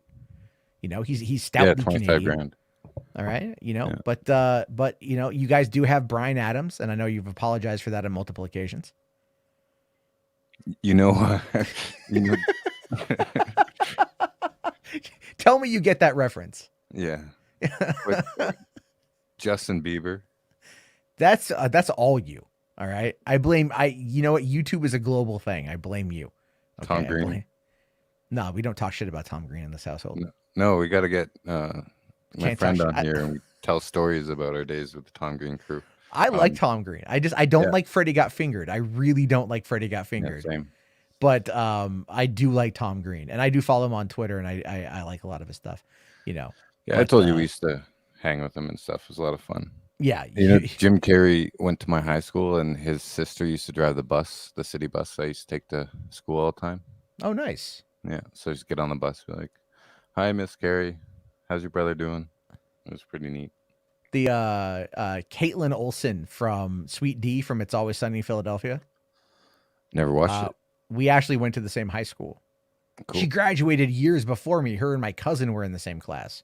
But yeah, I think out of my class, the class of 2000, the smoke-free class of 2000, probably I've got the largest presence in that particular world. One guy went on to go do commercials in LA, but no one else has gone on to do anything remotely significant as far as I know. But because we also didn't have a 20th anniversary because of COVID. So, you know. Okay. When my high school, I had friends at the other high school across town. My best friend there, we self-published comic books together. So I'd always like go to the dances there and the after parties and the keg parties and stuff. And in his class was a kid named Ryan Gosling. We used to call him Joe Hollywood. This is when he was on Breaker High. Yeah. And now he's like a superstar. Yeah, I would be intimidated if I knew Ryan Gosling. I'd be like, if I was good friends with him as a kid, I'd be like, I can't call him up now. It's just, you know. But I will say this about you just won't return your messages like Simu Liu doesn't return mine. Yeah, like the one celebrity that I'm friends with on Facebook, like back with Doug Jones, and I don't like, you know, I had to reach out to him one time because he was shooting a movie with people I knew, and my roommate was there, and my roommate was gone for 2 weeks, no cell service. And I was like, I needed to get a message to him. So I went on Facebook and I DM'd Doug Jones. And I was like, hey, man, because he was shooting the movie. He had to leave for a couple of days to travel to Seattle for a convention. And I was like, hey, can you pass a correspondence along to Jeff? Because I need him to know about something. And Doug's like, okay, cool. So Doug flew from Seattle back to Idaho, gets back on set for this movie, and finds Jeff. And he's like, oh, hey, I talked to Jarbo, and this is what he told me to tell you. So I use this like famous actor to be a courier for a message. You know, awesome. It's great, man. I fucking love all that shit. I miss those days quite a bit. Zachary asking, what's my favorite John Candy movie? My favorite John Candy movie is probably, Who's Harry Crumb? And that's not the reason why is because like I think it's his most versatile in regards to like comedy, right? Like he's done a lot. Like I love, Great Outdoors. I love Uncle Buck, Planes, Trains, and Automobiles. I mean, he's done so much stuff, obviously. Johnny LaRue. Yeah, I mean, there's so many things that he's done. But when I watch Who's Harry's Crumb is the one I watch the most because I watched it the most as a kid. But I just feel like it just had that weird kind of like 80s detective vibe. It's like Second Sight with John Larroquette and Bronson Pinchot. Yeah. Right? It's just like, that's a weird movie. But it's a fun movie. It was what I watched it a ton as a kid. And like, so I watched Who's Harry Crumb and it's just him in the different outfits and then like trying to solve this kidnapping and all the craziness that goes on with it. And it's just like, it's such I think like a uniquely John Candy type movie. Because what was that one that he did where he was writing the soap opera that came to life? Right. I forget the name of it, but you know what I'm talking about. Delirious, that's what it is. Like that one is like, it was okay. You know what I mean? Like, but well, then again, like that's kind of some shit that I think might be over my head because keep in mind, like I was a kid when these things came out. So like a lot of the more subtle humor is very much lost on me for being a kid. But I just remember enjoying, like John Candy in fucking Home Alone. He shot that all like in a day, I think. Yeah. And he did it for free, and it's such a great performance. And as far as that movie has iconic performances across the board, but his, being the Polka King is just like, it's so weird but it just fits in the moment and it fits for what they're trying to do. And he brings this warmth to it, and he sells it. And then Catherine O'Hara, they have great chemistry together and everything. And it's just like, that is also, I think, probably one of his most iconic parts, because it is very memorable. I remember when he died, I was at my grandpa's house and I was having lunch, and I was reading the paper. What was this, 93? I was 11, right? And I just read that John Candy died, and it just gutted me. Yeah. I was like, you got to. And then I remember, what was it, Wagons East film? They were still trying to finish filming that movie and had to use CG on his face. And like, I watched it one time and I was all like, okay. And I was like, all right. Like, that felt weird. I should go back and watch it again. It's been a long time. What was the last Chris Farley movie? That was the one about the Lewis and Clark expedition. Did you ever see that one? I forget what it's called, but it's Matthew Perry and Chris Farley. Almost Heroes and Dirty Work. Right. Dirty Work, where he's got the bit off nose. Dirty Work, I'll tell you this. I didn't know Dirty Work was directed by Bob Saget until Bob Saget died. Oh, wow. And I love Dirty Work, because there's that line when they're trying to do the prank on the car dealership, and they open all the trunks, and Norm just goes, "Oh my God, I've never seen so many dead hookers in my entire life." And that one guy just goes, "Lord knows I have." But like, the deadpan delivery of that line was hysterical for me as a kid. I loved Dirty Work. Norm Macdonald, Artie Lang. I mean, just Artie Cool Lang Runnings is a good pick too for. Candy. Right, yeah, right. Fuck, dude, that drop. Yeah, that was a big one when I was a kid. Someone mentioned someone had a cool name, ends with 42, so I appreciate that. Funk Fu 42, Funky Fu 42. He said Kids in the Hall. The new season's absolutely brilliant. It absolutely made it better than the original 4, to be honest. Yeah. Anyways, brother, I got to get back to working on this Avatar 2 review for the Small Screen YouTube channel. Everyone go subscribe. All right. Yeah, I got to get back to talking shit about Dwayne The Rock Johnson. Thank you very much for having me on. Thanks for coming in, buddy. Thank you for kind John Candy memories.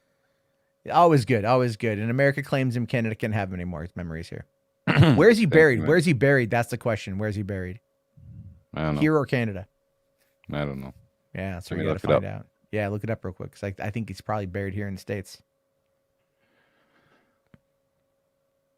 Yeah.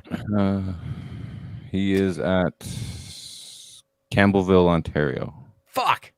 No, I'm joking. He's in Culver City, California. He's in Culver City, California. Doesn't matter. Canada made him who he was. That is, but America made him famous. No, SCTV did. Subscribe to Small Screen. All right, go. James from Small Screen, everybody. Oh, man. Did we mention Almost Heroes? We did very briefly mention Almost Heroes. I miss Chris Farley, man. That's a thing. That's a thing. Oh my God. Such a fun little movie. It's not great, but it's fun.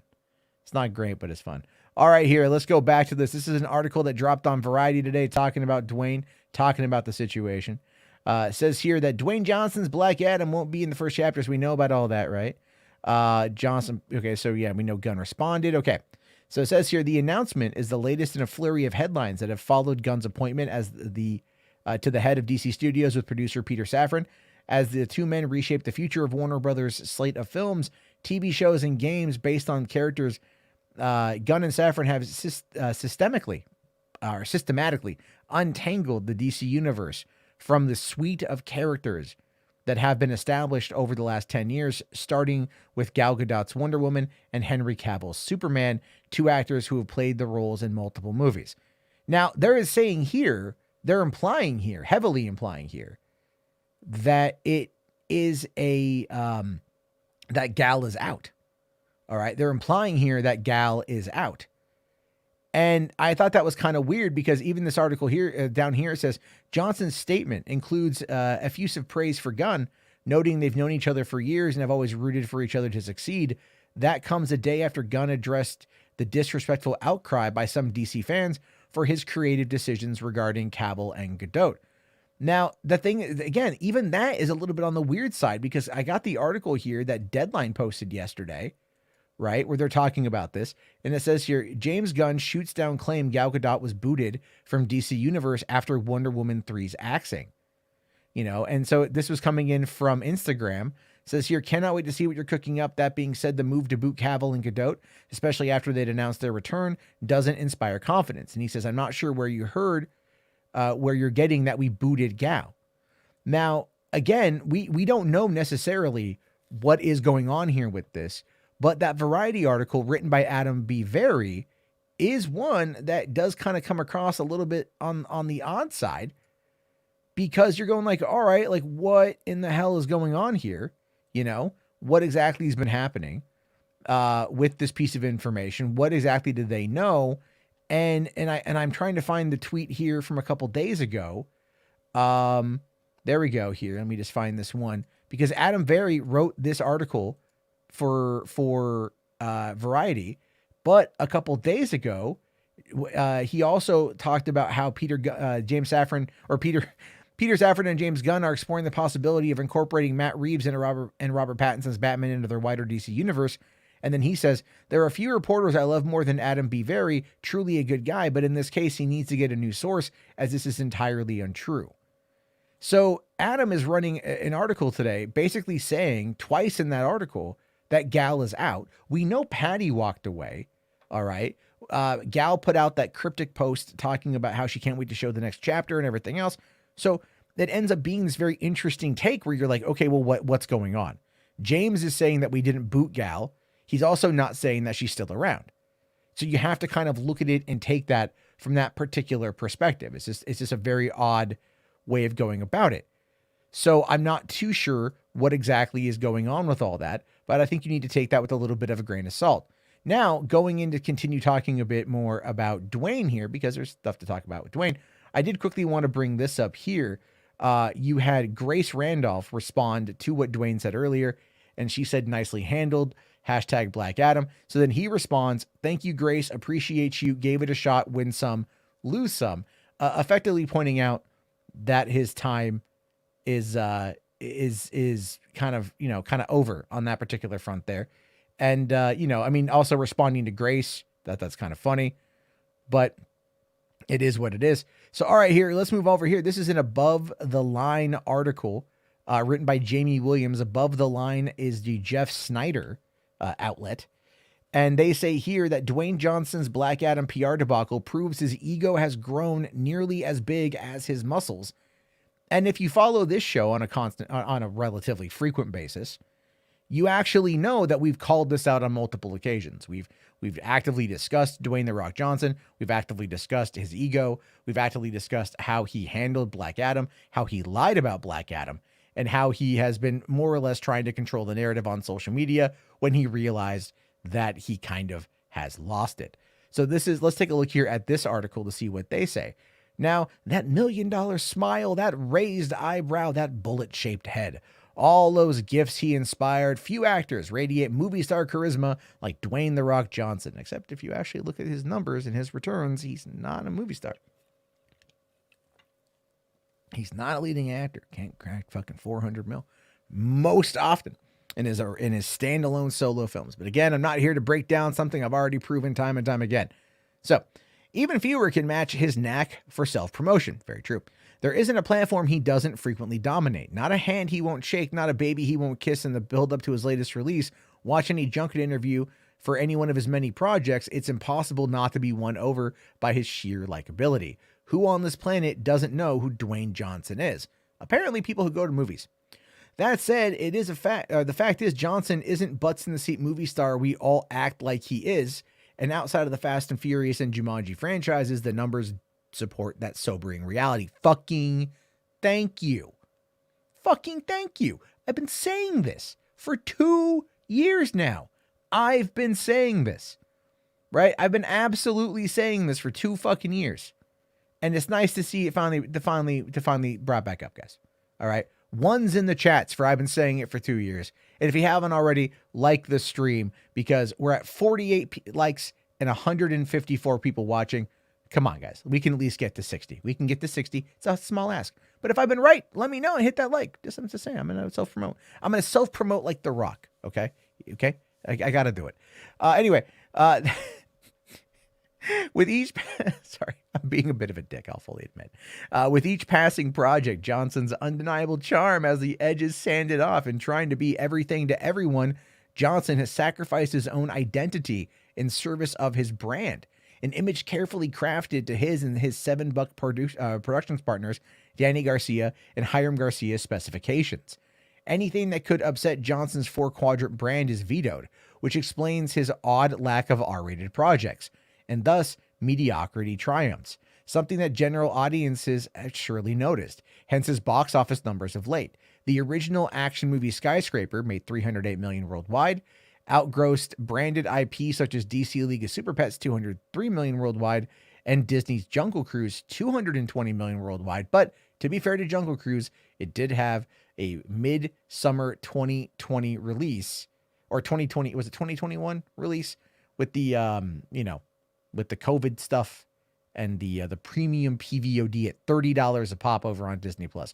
So, and we don't know how much it made over there. Anyway, so even when you combine the global totals of those two movies, it's less Rampage, $428 million, which also outgrossed Black Adam, $391 million. All right. Yes, box office is down across the board, and family films in particular have been hit hard as parents have been trained to simply wait for movies to begin streaming on Disney Plus or HBO Max. But clearly, there's been some slippage to the point where a Black Adam sequel is now in doubt at DC Studios under the newly installed leadership of Gunn and Safran. To that end, it has been awful quiet on both Jumanji 3 and Red Notice 2, in case you haven't noticed. I'm surprised about that. As I was just talking about that with James, Jumanji 2 did I think it was around 700 something million, maybe around 800 million. Didn't do as much as Jumanji, the first one, which I was coming up on a bill, you know what I mean? Making money. And then Red Notice for the fact that it only did $170 some thousand in the theaters was apparently Netflix's one of their, if not their biggest movie of 2021. And they greenlit Red Notice 2 and Red Notice 3. And there's been absolutely no movement on that. You figure that when that would have happened, that they would have been immediately on board with that. But then again, Ryan Reynolds is busy. Gal, she was doing Heart of Stone and stuff. So maybe lining up their schedules, because remember, Ryan Reynolds is going to start filming Deadpool 3 here very soon. Anything can happen. We don't quite know yet. Now, like our op-ed pieces on Henry Cavill, Clint Eastwood, and Quentin Tarantino, we're not coming from an antagonistic angle. We're fans. We care.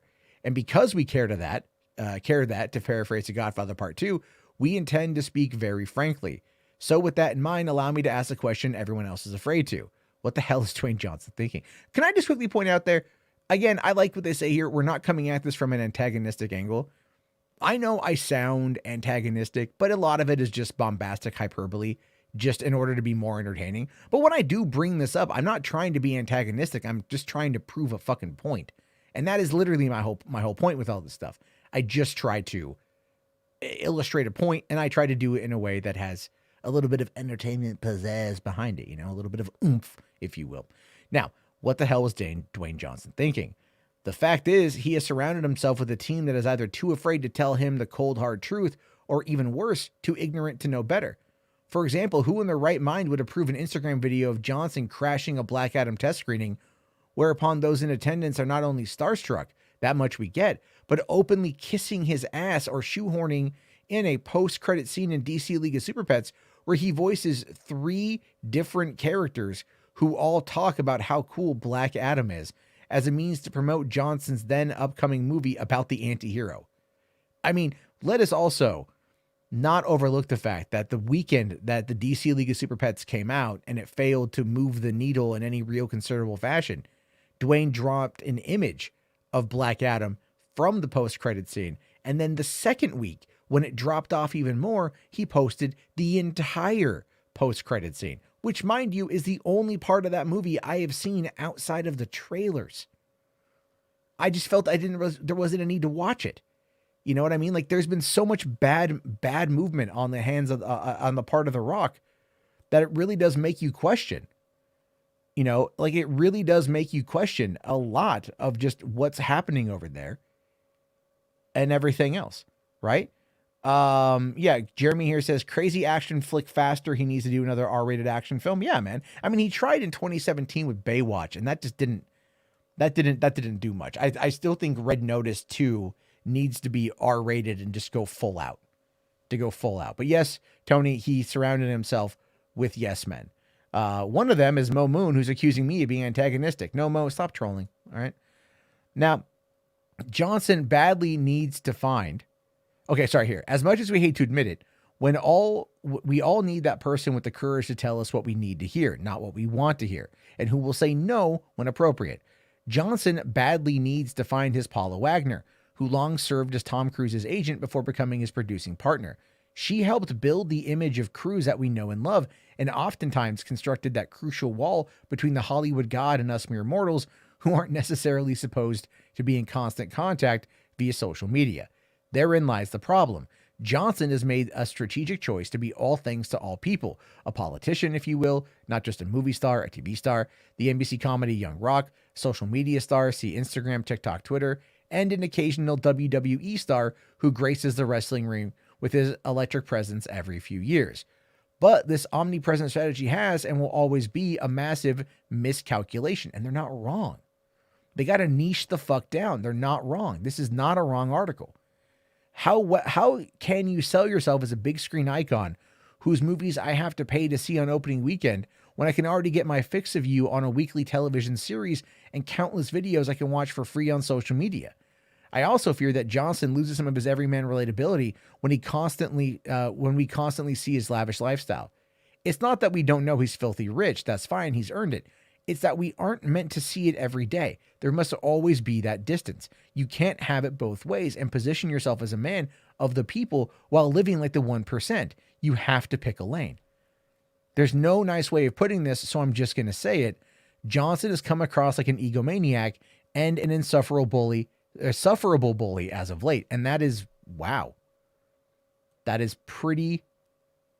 that's actually pretty accurate. Yeah, Bast here says, yeah, this article is so far on point. Oh, dude, 100%. 100%. All right. Like, Blue and Gold Throg here says, hey, Matt, Black Adam is currently on HBO Max. It absolutely is. And apparently is doing well on HBO Max, and good for it. But it's true. He has come across as an egomaniac and a bully as of late. And that is just something we need to acknowledge. On several occasions, both before and after Black Adam opened, he has gone out of his way to present the narrative that he and he alone was the reason why Henry Cavill's much-hyped Superman cameo happened, and B, openly badmouthed Warner Bros. Executive Toby Emmerich and Walter Hamada, who opposed Cavill's return, all, to quote Seinfeld's George Costanza, for the glorification of his massive ego and to rile up fans to see Black Adam. While Black Adam has done okay, though certainly not in line with expectations when it was first greenlit, the fallout from recent headlines surrounding its release have done irreparable damage to Johnson's brand. I mean, talk about a PR debacle. It seems that when you try to take all the credit for yourself, you can wind up with all the blame sometimes as well. And all this over a 10-second cameo in a forgettable comic book movie, what a shame. And yet no one in his inner circle said, no, Dwayne. If I were a studio executive watching Johnson make these claims again and again while throwing the prior Warner Brother regime under the bus, even after Black Adam flatlined commercially, I would never do business with him again. And believe me, there are high-ranking executives in this town who feel this way, which explains why Johnson keeps bouncing around from one studio/streamer to the next. It all depends on how you look at it. Is he a hardworking guy who has relationships all over town, or a guy who is stretched so thin that the industry feels he's no longer worth the trouble? And that's what happens when you are striving to be at the top of the hill. That is what happens, when you are not the big fish in a small pond, but you're trying to be the biggest fish in the ocean. It just simply doesn't work.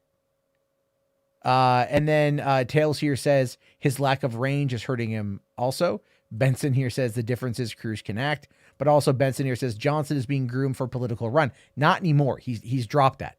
He has absolutely dropped that idea. He talked about that a while ago, so he's not doing that anymore.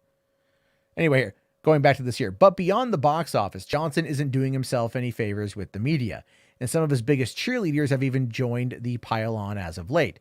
As Johnson has exhibited a level of denial that borders on Trumpian, the recent dust-up in the trades over his openly disputing a Variety report that called Black Adam what it is, a money loser, was a bad look all around. And kudos to him for bullying Deadline, a well-oiled machine run by sharp industry writers, into following his talking points to the T, as first theorized by Puck News, no doubt promising future scoops and access down the line. We've talked about this.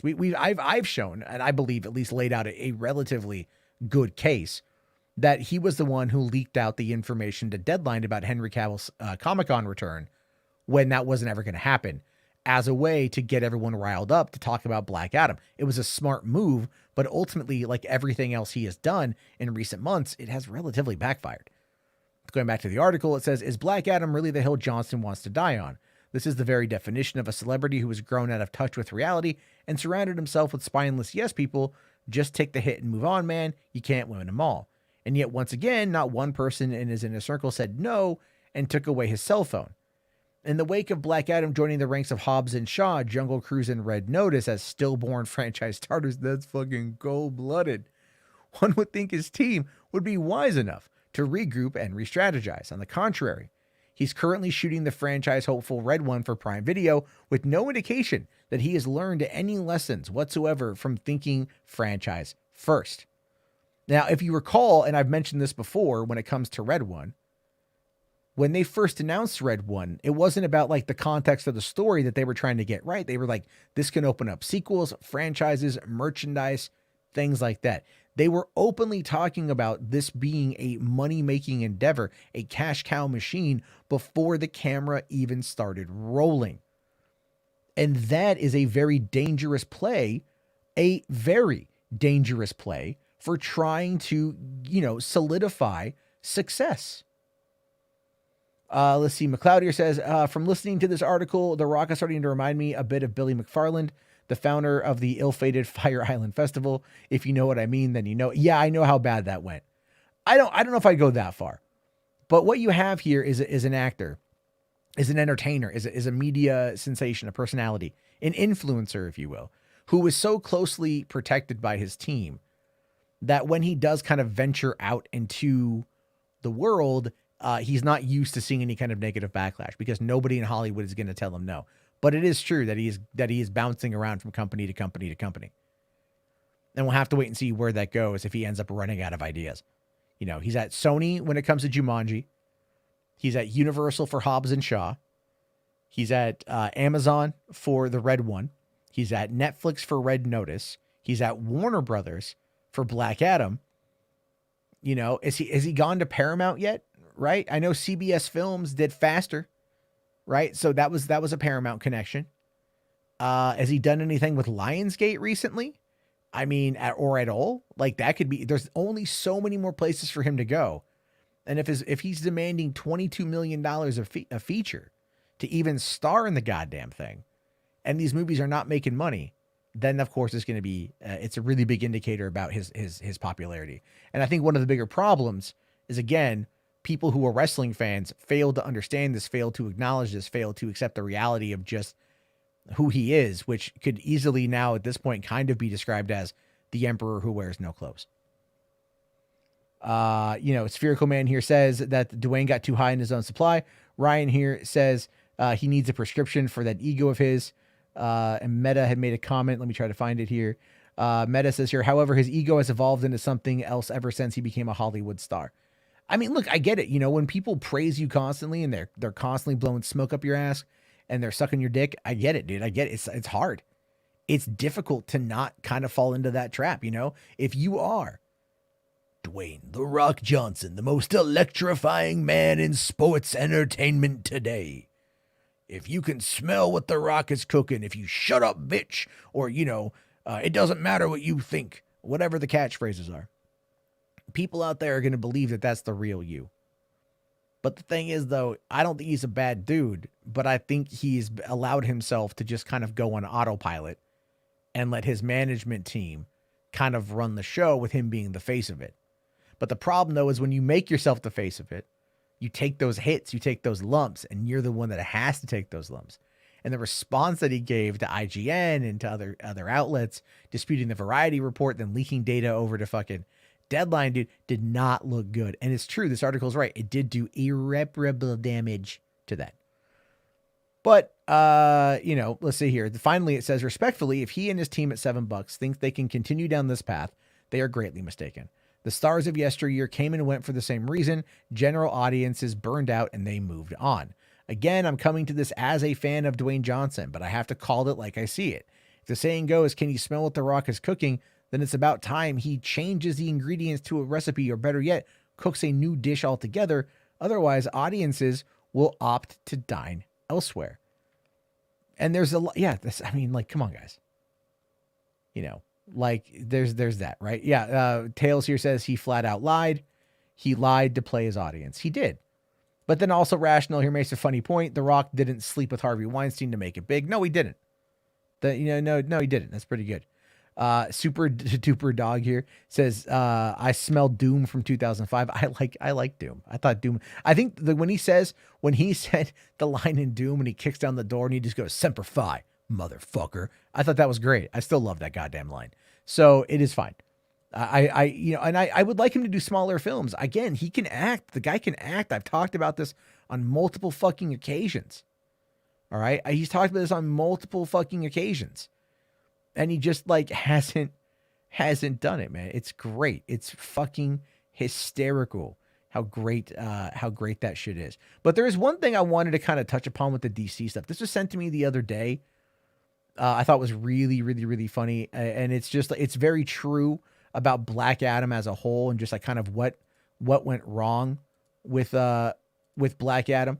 It's a little, it's a TikTok, but it's a minute long and it makes a lot of sense. So here, watch this for, making fun of James Gunn's first day at DC. Let me just make sure the audio is good. Okay. Knock, knock. Mr. Gunn, we are so happy to have you. A couple of notes about your new and exciting DCEU.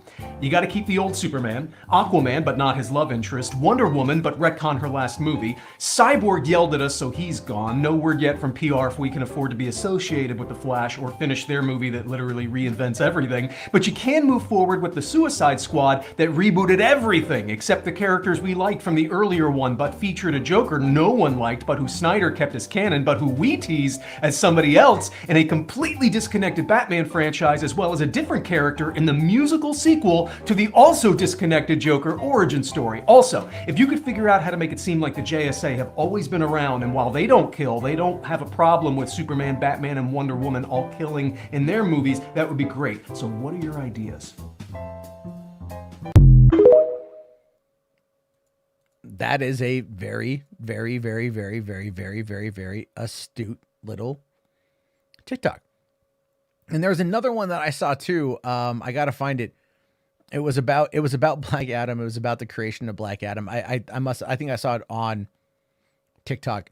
Basically, it's like Black Adam's origins are set in Egypt. Hawkman's origins are set in Egypt. Dr. Fate's origins are set in Egypt, and they don't talk about it at all in the movie. That's not a plot point brought up at all in the movie. So it's it's pretty funny, right? It's pretty funny. Kind of how all this stuff is somewhat coming together. I am trying to find the thread here of a guy who is talking about The Rock and his history. There we go. So, all right. So this is from Superman on Film. Who dropped this a couple days ago, says, reality check. Since The Rock has rewritten his history with Black Adam, and I was actually covering this stuff on a daily basis in the mid-2010s, I'd like to clue you in on the real history of his association with DC. While he ended up at Black Adam, he didn't start there. And I think that's something to consider. There's been a lot of rewriting history about that, right? I took 15 years to get Black Adam off the ground. And you're like, yeah, did you, buddy? I mean, did you? I mean, it's just, it's like, I'm just saying that's all it is, right? You gotta remember that. All right, let's move on here. So Dwayne Johnson, this is from, by the way, October 13th, 2022. Okay. Dwayne Johnson's Black Adam cast on the film's 15-year journey and hopes for the DC EU future. So he's really been pushing that 15-year shit. Saying here, while he recently stated, and the media has gladly parroted, that he's been working on the film for 15 years, probably to help sell it as a passion project, he flirted with several DC roles before deciding to go Black Adam. For example, he was going to be Lobo. He had been attached to a Lobo film with Brad Payton directing, which evaporated in 2013. From there, he went on to tease that he'd be a Green Lantern. Then in 2014, he started dropping hints on Instagram and Twitter about playing Jon Stewart. And even at that time, he was teasing a fight with Superman for some reason with the hashtag Jon Stewart can still whoop Superman's ass, and leaving open-ended teases to fans. Showing us here the Instagram post, known this beast since he was 15. I was on the football field playing for Miami, blah, blah, blah, blah, blah. Jon Stewart can still whoop Superman's ass. All right. He's saying that, right? And then, funny. And then someone, says here, I could see The Rock playing in a DC movie, Greg Digger or Jon Stewart, JL's Green Lantern. And he says, funny you say that. So like he's been teasing it. He's been teasing it since 2014. After that, it became sort of clear that his deal with DC was more of an open-ended development situation. For example, he could choose to play either Shazam or Black Adam. Unlike most actors, he wasn't locked down to just one character. So he finally arrived at Black Adam in 2015, and it's becoming clear that the reason he hitched his wagon to that character and kept it separate at New Line was because he felt he could make him the center of a whole universe of characters that revolve around Black Adam. He wouldn't have that ability with Jon Stewart, since Green Lantern had always been in the mix with DCEU plans. There, he'd just be a cog in Snyder's machine. And Lobo would have been a cool vehicle, but less world-building opportunities for a producer there. Black Adam clicked. Then, when Henry Cavill's Superman started to seem on the verge of a revamp in 2016, he met with DC and Jeff Johns and started beating the drum for the major overhaul of the DC brand. Saying here, I guess what he posted out was saying, had a very cool and strategic meeting with the heads of DC about their entire universe.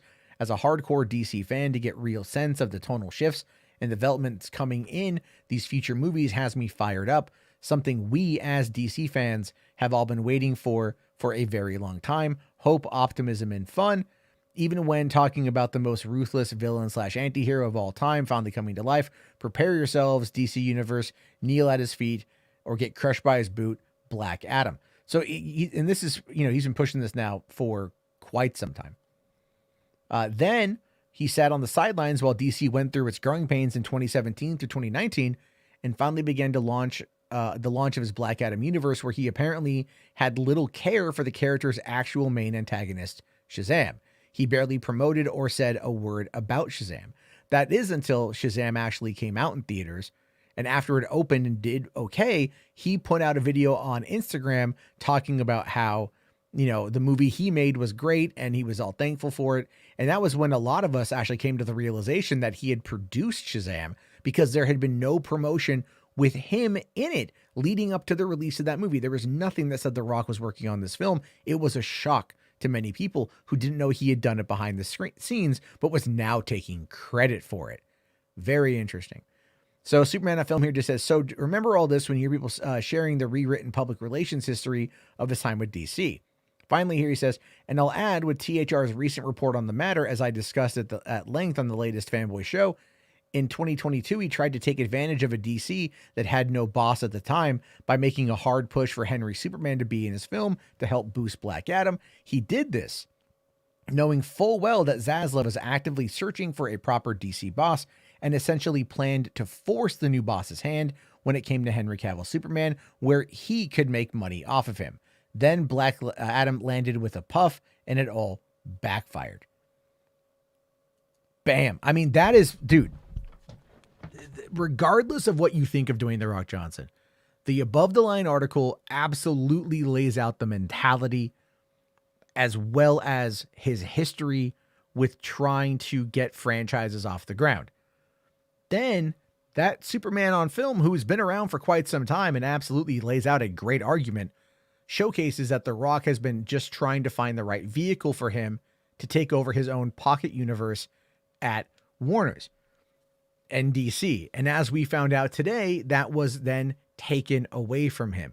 It was most likely Peter Safran who took away The Rock's toys, because Peter flat out was the guy who produced Shazam as well, and probably didn't necessarily care for The Rock taking all the credit. Now, there was a great video from Comic-Con this last year where it was from behind the scenes after the Hall H panel, where the cast of Shazam 2 met, including the kids from the first movie, met The Rock for the first time. He was a producer on their film, never visited set, never did any promotion for the movie, never did anything. The first time that they met him was while they were at Comic-Con promoting the movie.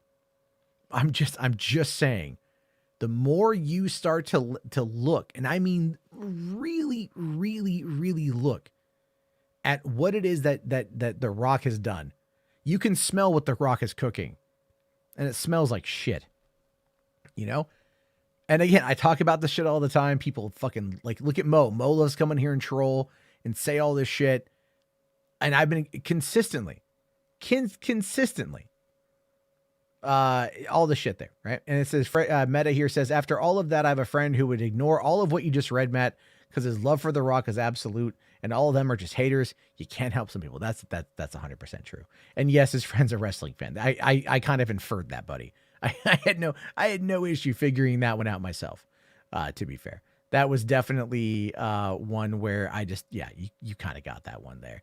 I find it to be very fascinating that this is kind of where we find ourselves with this. And look, it's not to say that I don't feel that or I feel like The Rock is a shitty person. I don't feel that way. I really don't.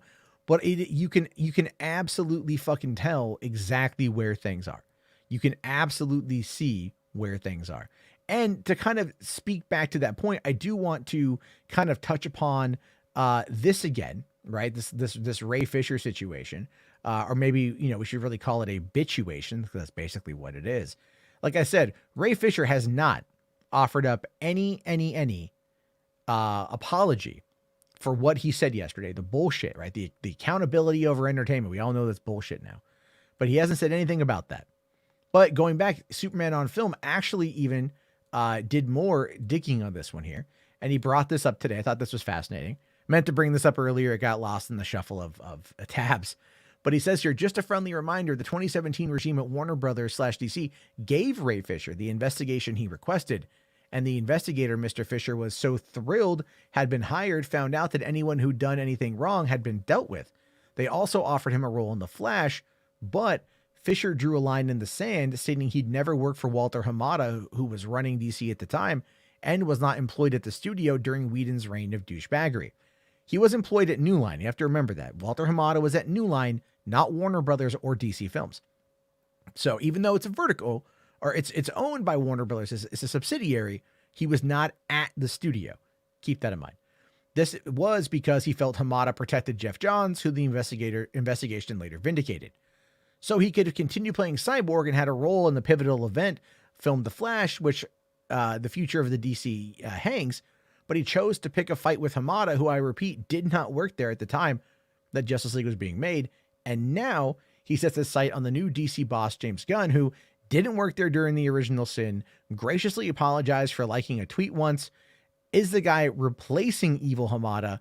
So Fisher would rather create petty noises and gaslight his fans, many of whom are DC fans. He's been told now by Gunn himself, the so-called smoking gun deleted tweet wasn't deleted nefariously, but rather he has a program that auto-deletes tweets after 6 months. So Fisher knows the truth, and the world still awaits his measured response. And then again, you can go here. He goes off on this here for episode 132 of the Fanboy podcast, talking all about that. And then he comes up here and he just says, so he tweeted, but not an apology for maligning Gunn. No, instead he's promoting a movie. So much for accountability. But hey, his faux outrage yesterday sure set the stage for his Rebel Moon promotion. What a guy. So not only, look, man, all you have to do is pay attention to what these fuckers do. What these, it's always pay attention to what they do, not what they say. And you can absolutely see how fundamentally defunct and terrible and toxic elements of Zack Snyder's inner circle are and how it has permeated itself out to the larger fan base, who now act with impunity in regards to Zack Snyder because he has no reason to come out and say anything. He has absolutely zero reason to come out and argue anything that would absolutely, shut these guys down. All right. He doesn't want to, he doesn't have to. And that to me is probably one of the most pathetic things, because we're seeing this play out constantly. We're seeing this play out all the time. And yet nothing, no accountability, none whatsoever. It's pathetic. It's disgusting. It's ridiculous. And it's what we expect now from people who were associated with the previous set and slate of movies. Sorry. Hate to be that guy. Hate to be a dick. But that is where we find ourselves, guys. That is just at this point where we find ourselves. And you know what? Kind of sucks, right? Kind of sucks. So anyway, as we get to the end of this thing, there's a couple quick things to talk about here. And that, of course, is a couple little clips to watch from Command Unit and from was it Garrick who had sent it over? I think I want to make sure I got that right there. Oh no, it was Spherical Man. Sorry, had sent it over. Rational here wants there's a clip from Avengers Confidential Black Widow, but I don't want to show that. It's Sony. They're notorious with copyright claims. I don't want to show that. I keep getting hammered. It gets really kind of fucking frustrating, to be honest with you. I mean, it happens with this kind of stuff, but it is just what it is. If you hold on to that when we do a member stream, we can watch it, and it will be obviously, it will be what's the word I want to use here? It will be off air, so to speak. So let me just make sure I've got everything I need here. Okay. There we go. All right. Cool beans. So a couple quick little things to watch, and then we can call it a day. Get out of here before midnight. Y'all can, that's all shit. All right. So we'll do the Command Unit first. Wait, what happened? I thought I had, sorry, it didn't save that. What in the hell? All right. Sorry, folks. I know, technical difficulties. It is just how it is. Okay. So this is the I'm a Warrior, Who Am I cinematic for Darktide. Again, we talked about it a little bit ago. Did I ever see the tweets from Anson Mount calling out Gunn? I never did. No, I did not.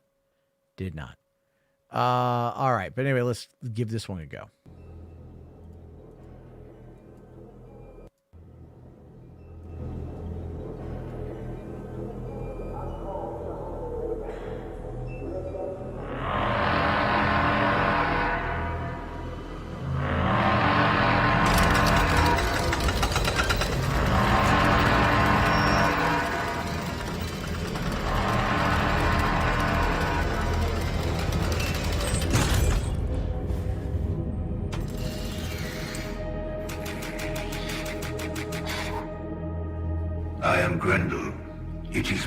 To serve the God Emperor of mankind and fight the darkness that contaminates the Imperium. The supreme power of the Holy Inquisition is mine to wield. Who am I? I'm a warrior. The hive world of Atoma Prime is a vital stronghold of Imperial power. No matter the darkness, no matter the racking storms of space, Atoma Prime must stand resolute. But a threat has come, the very darkness I am sworn to deny. Who am I? I'm a warrior. I have learned that Atoma is cast by the dark stain of truth. Chaos is the arch enemy of mankind. It is the damnation of the warp. It is everything I am sworn to oppose. Who am I? I'm a warrior! It can only be cast out by the light of the throne and the scourging touch of flames. Who am I? I'm a warrior! As an instrument of the Inquisition, and no matter the risk to body and soul, I will purge the hive from top to bottom, and cut out every scrap of darkness I find. Who am I? I'm a warrior!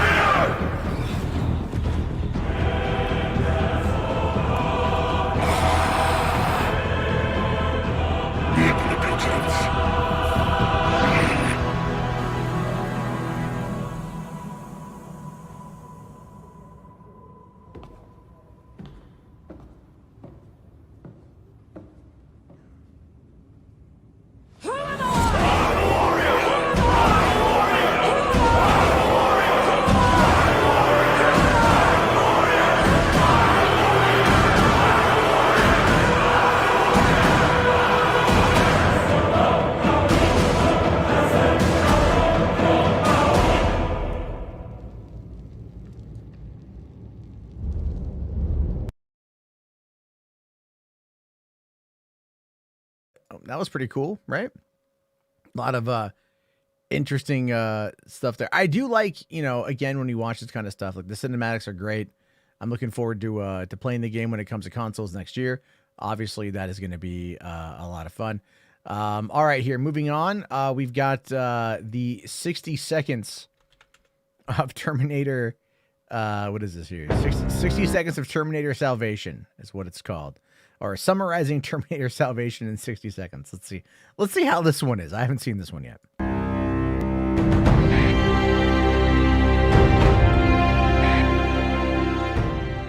This is John Connor. If you're listening to this, you are the Resistance. Or a robot. I'm John Connor. What are you? I'm a man. You really believe that? No! You're a machine. I'm a man! A machine! A man! Machine! Man! Machine! Machine! Man! Machine! Man! Wait. Want to find Kyle Reese and blow up Skynet? Sure. Call me. This is John Connor. Connor, are you ready? No! No! This is not the time for a rescue mission. We must abort! No, you stay the course! If John Connor stays the course, John Connor is dead! John Connor is all dead! Kyle Reese is in the Skynet base. Are there any defenses we need to worry about? Nope. John Connor. Nice heart. Thanks. You want it?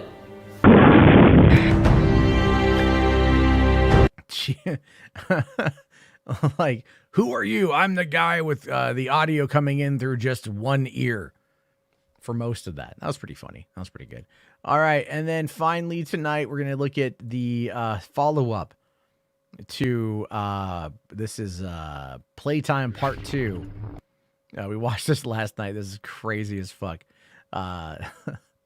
So, all right, Playtime Part 2. I'm excited to watch this.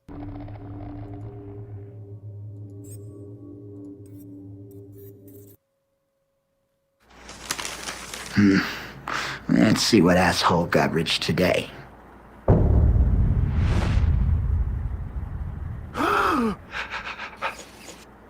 I'm back. It's playtime!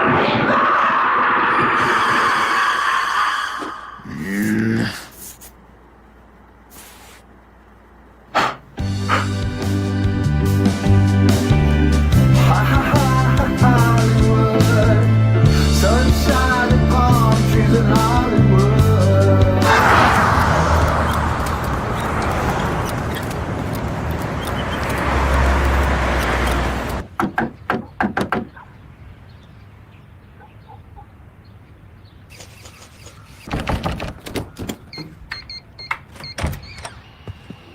Jaeger!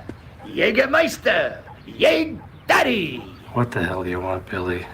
You know I'm not in the business anymore. Maybe I should go talk to your brother, Kevin. Oh, yeah? When you're there, you could say hi to Chucky.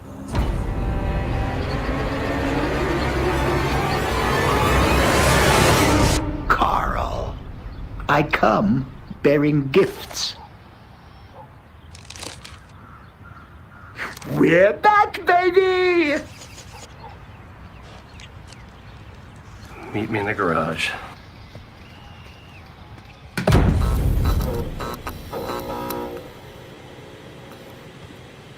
Computers, Carl.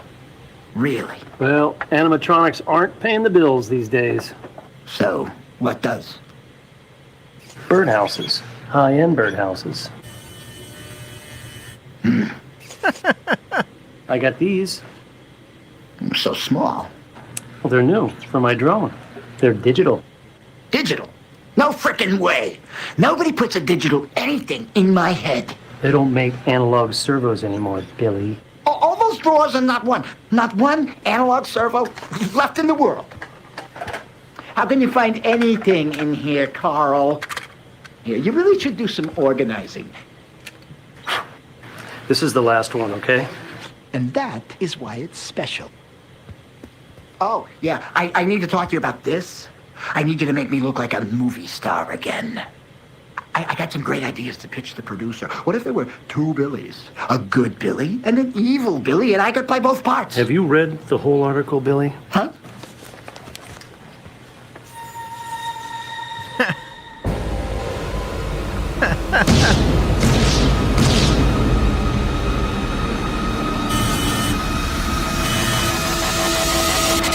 time, Billy.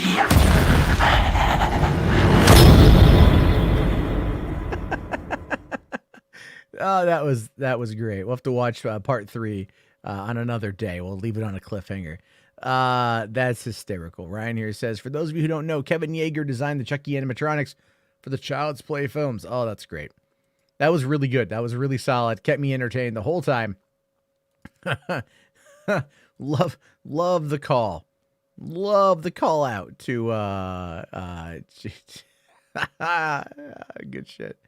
All right, folks. I think on that note, it's time to call it a day. It's been a wild stream. Remember, man, SNYDERVERSE may be dead, but goddamn it, this motherfucker lives on in our hearts.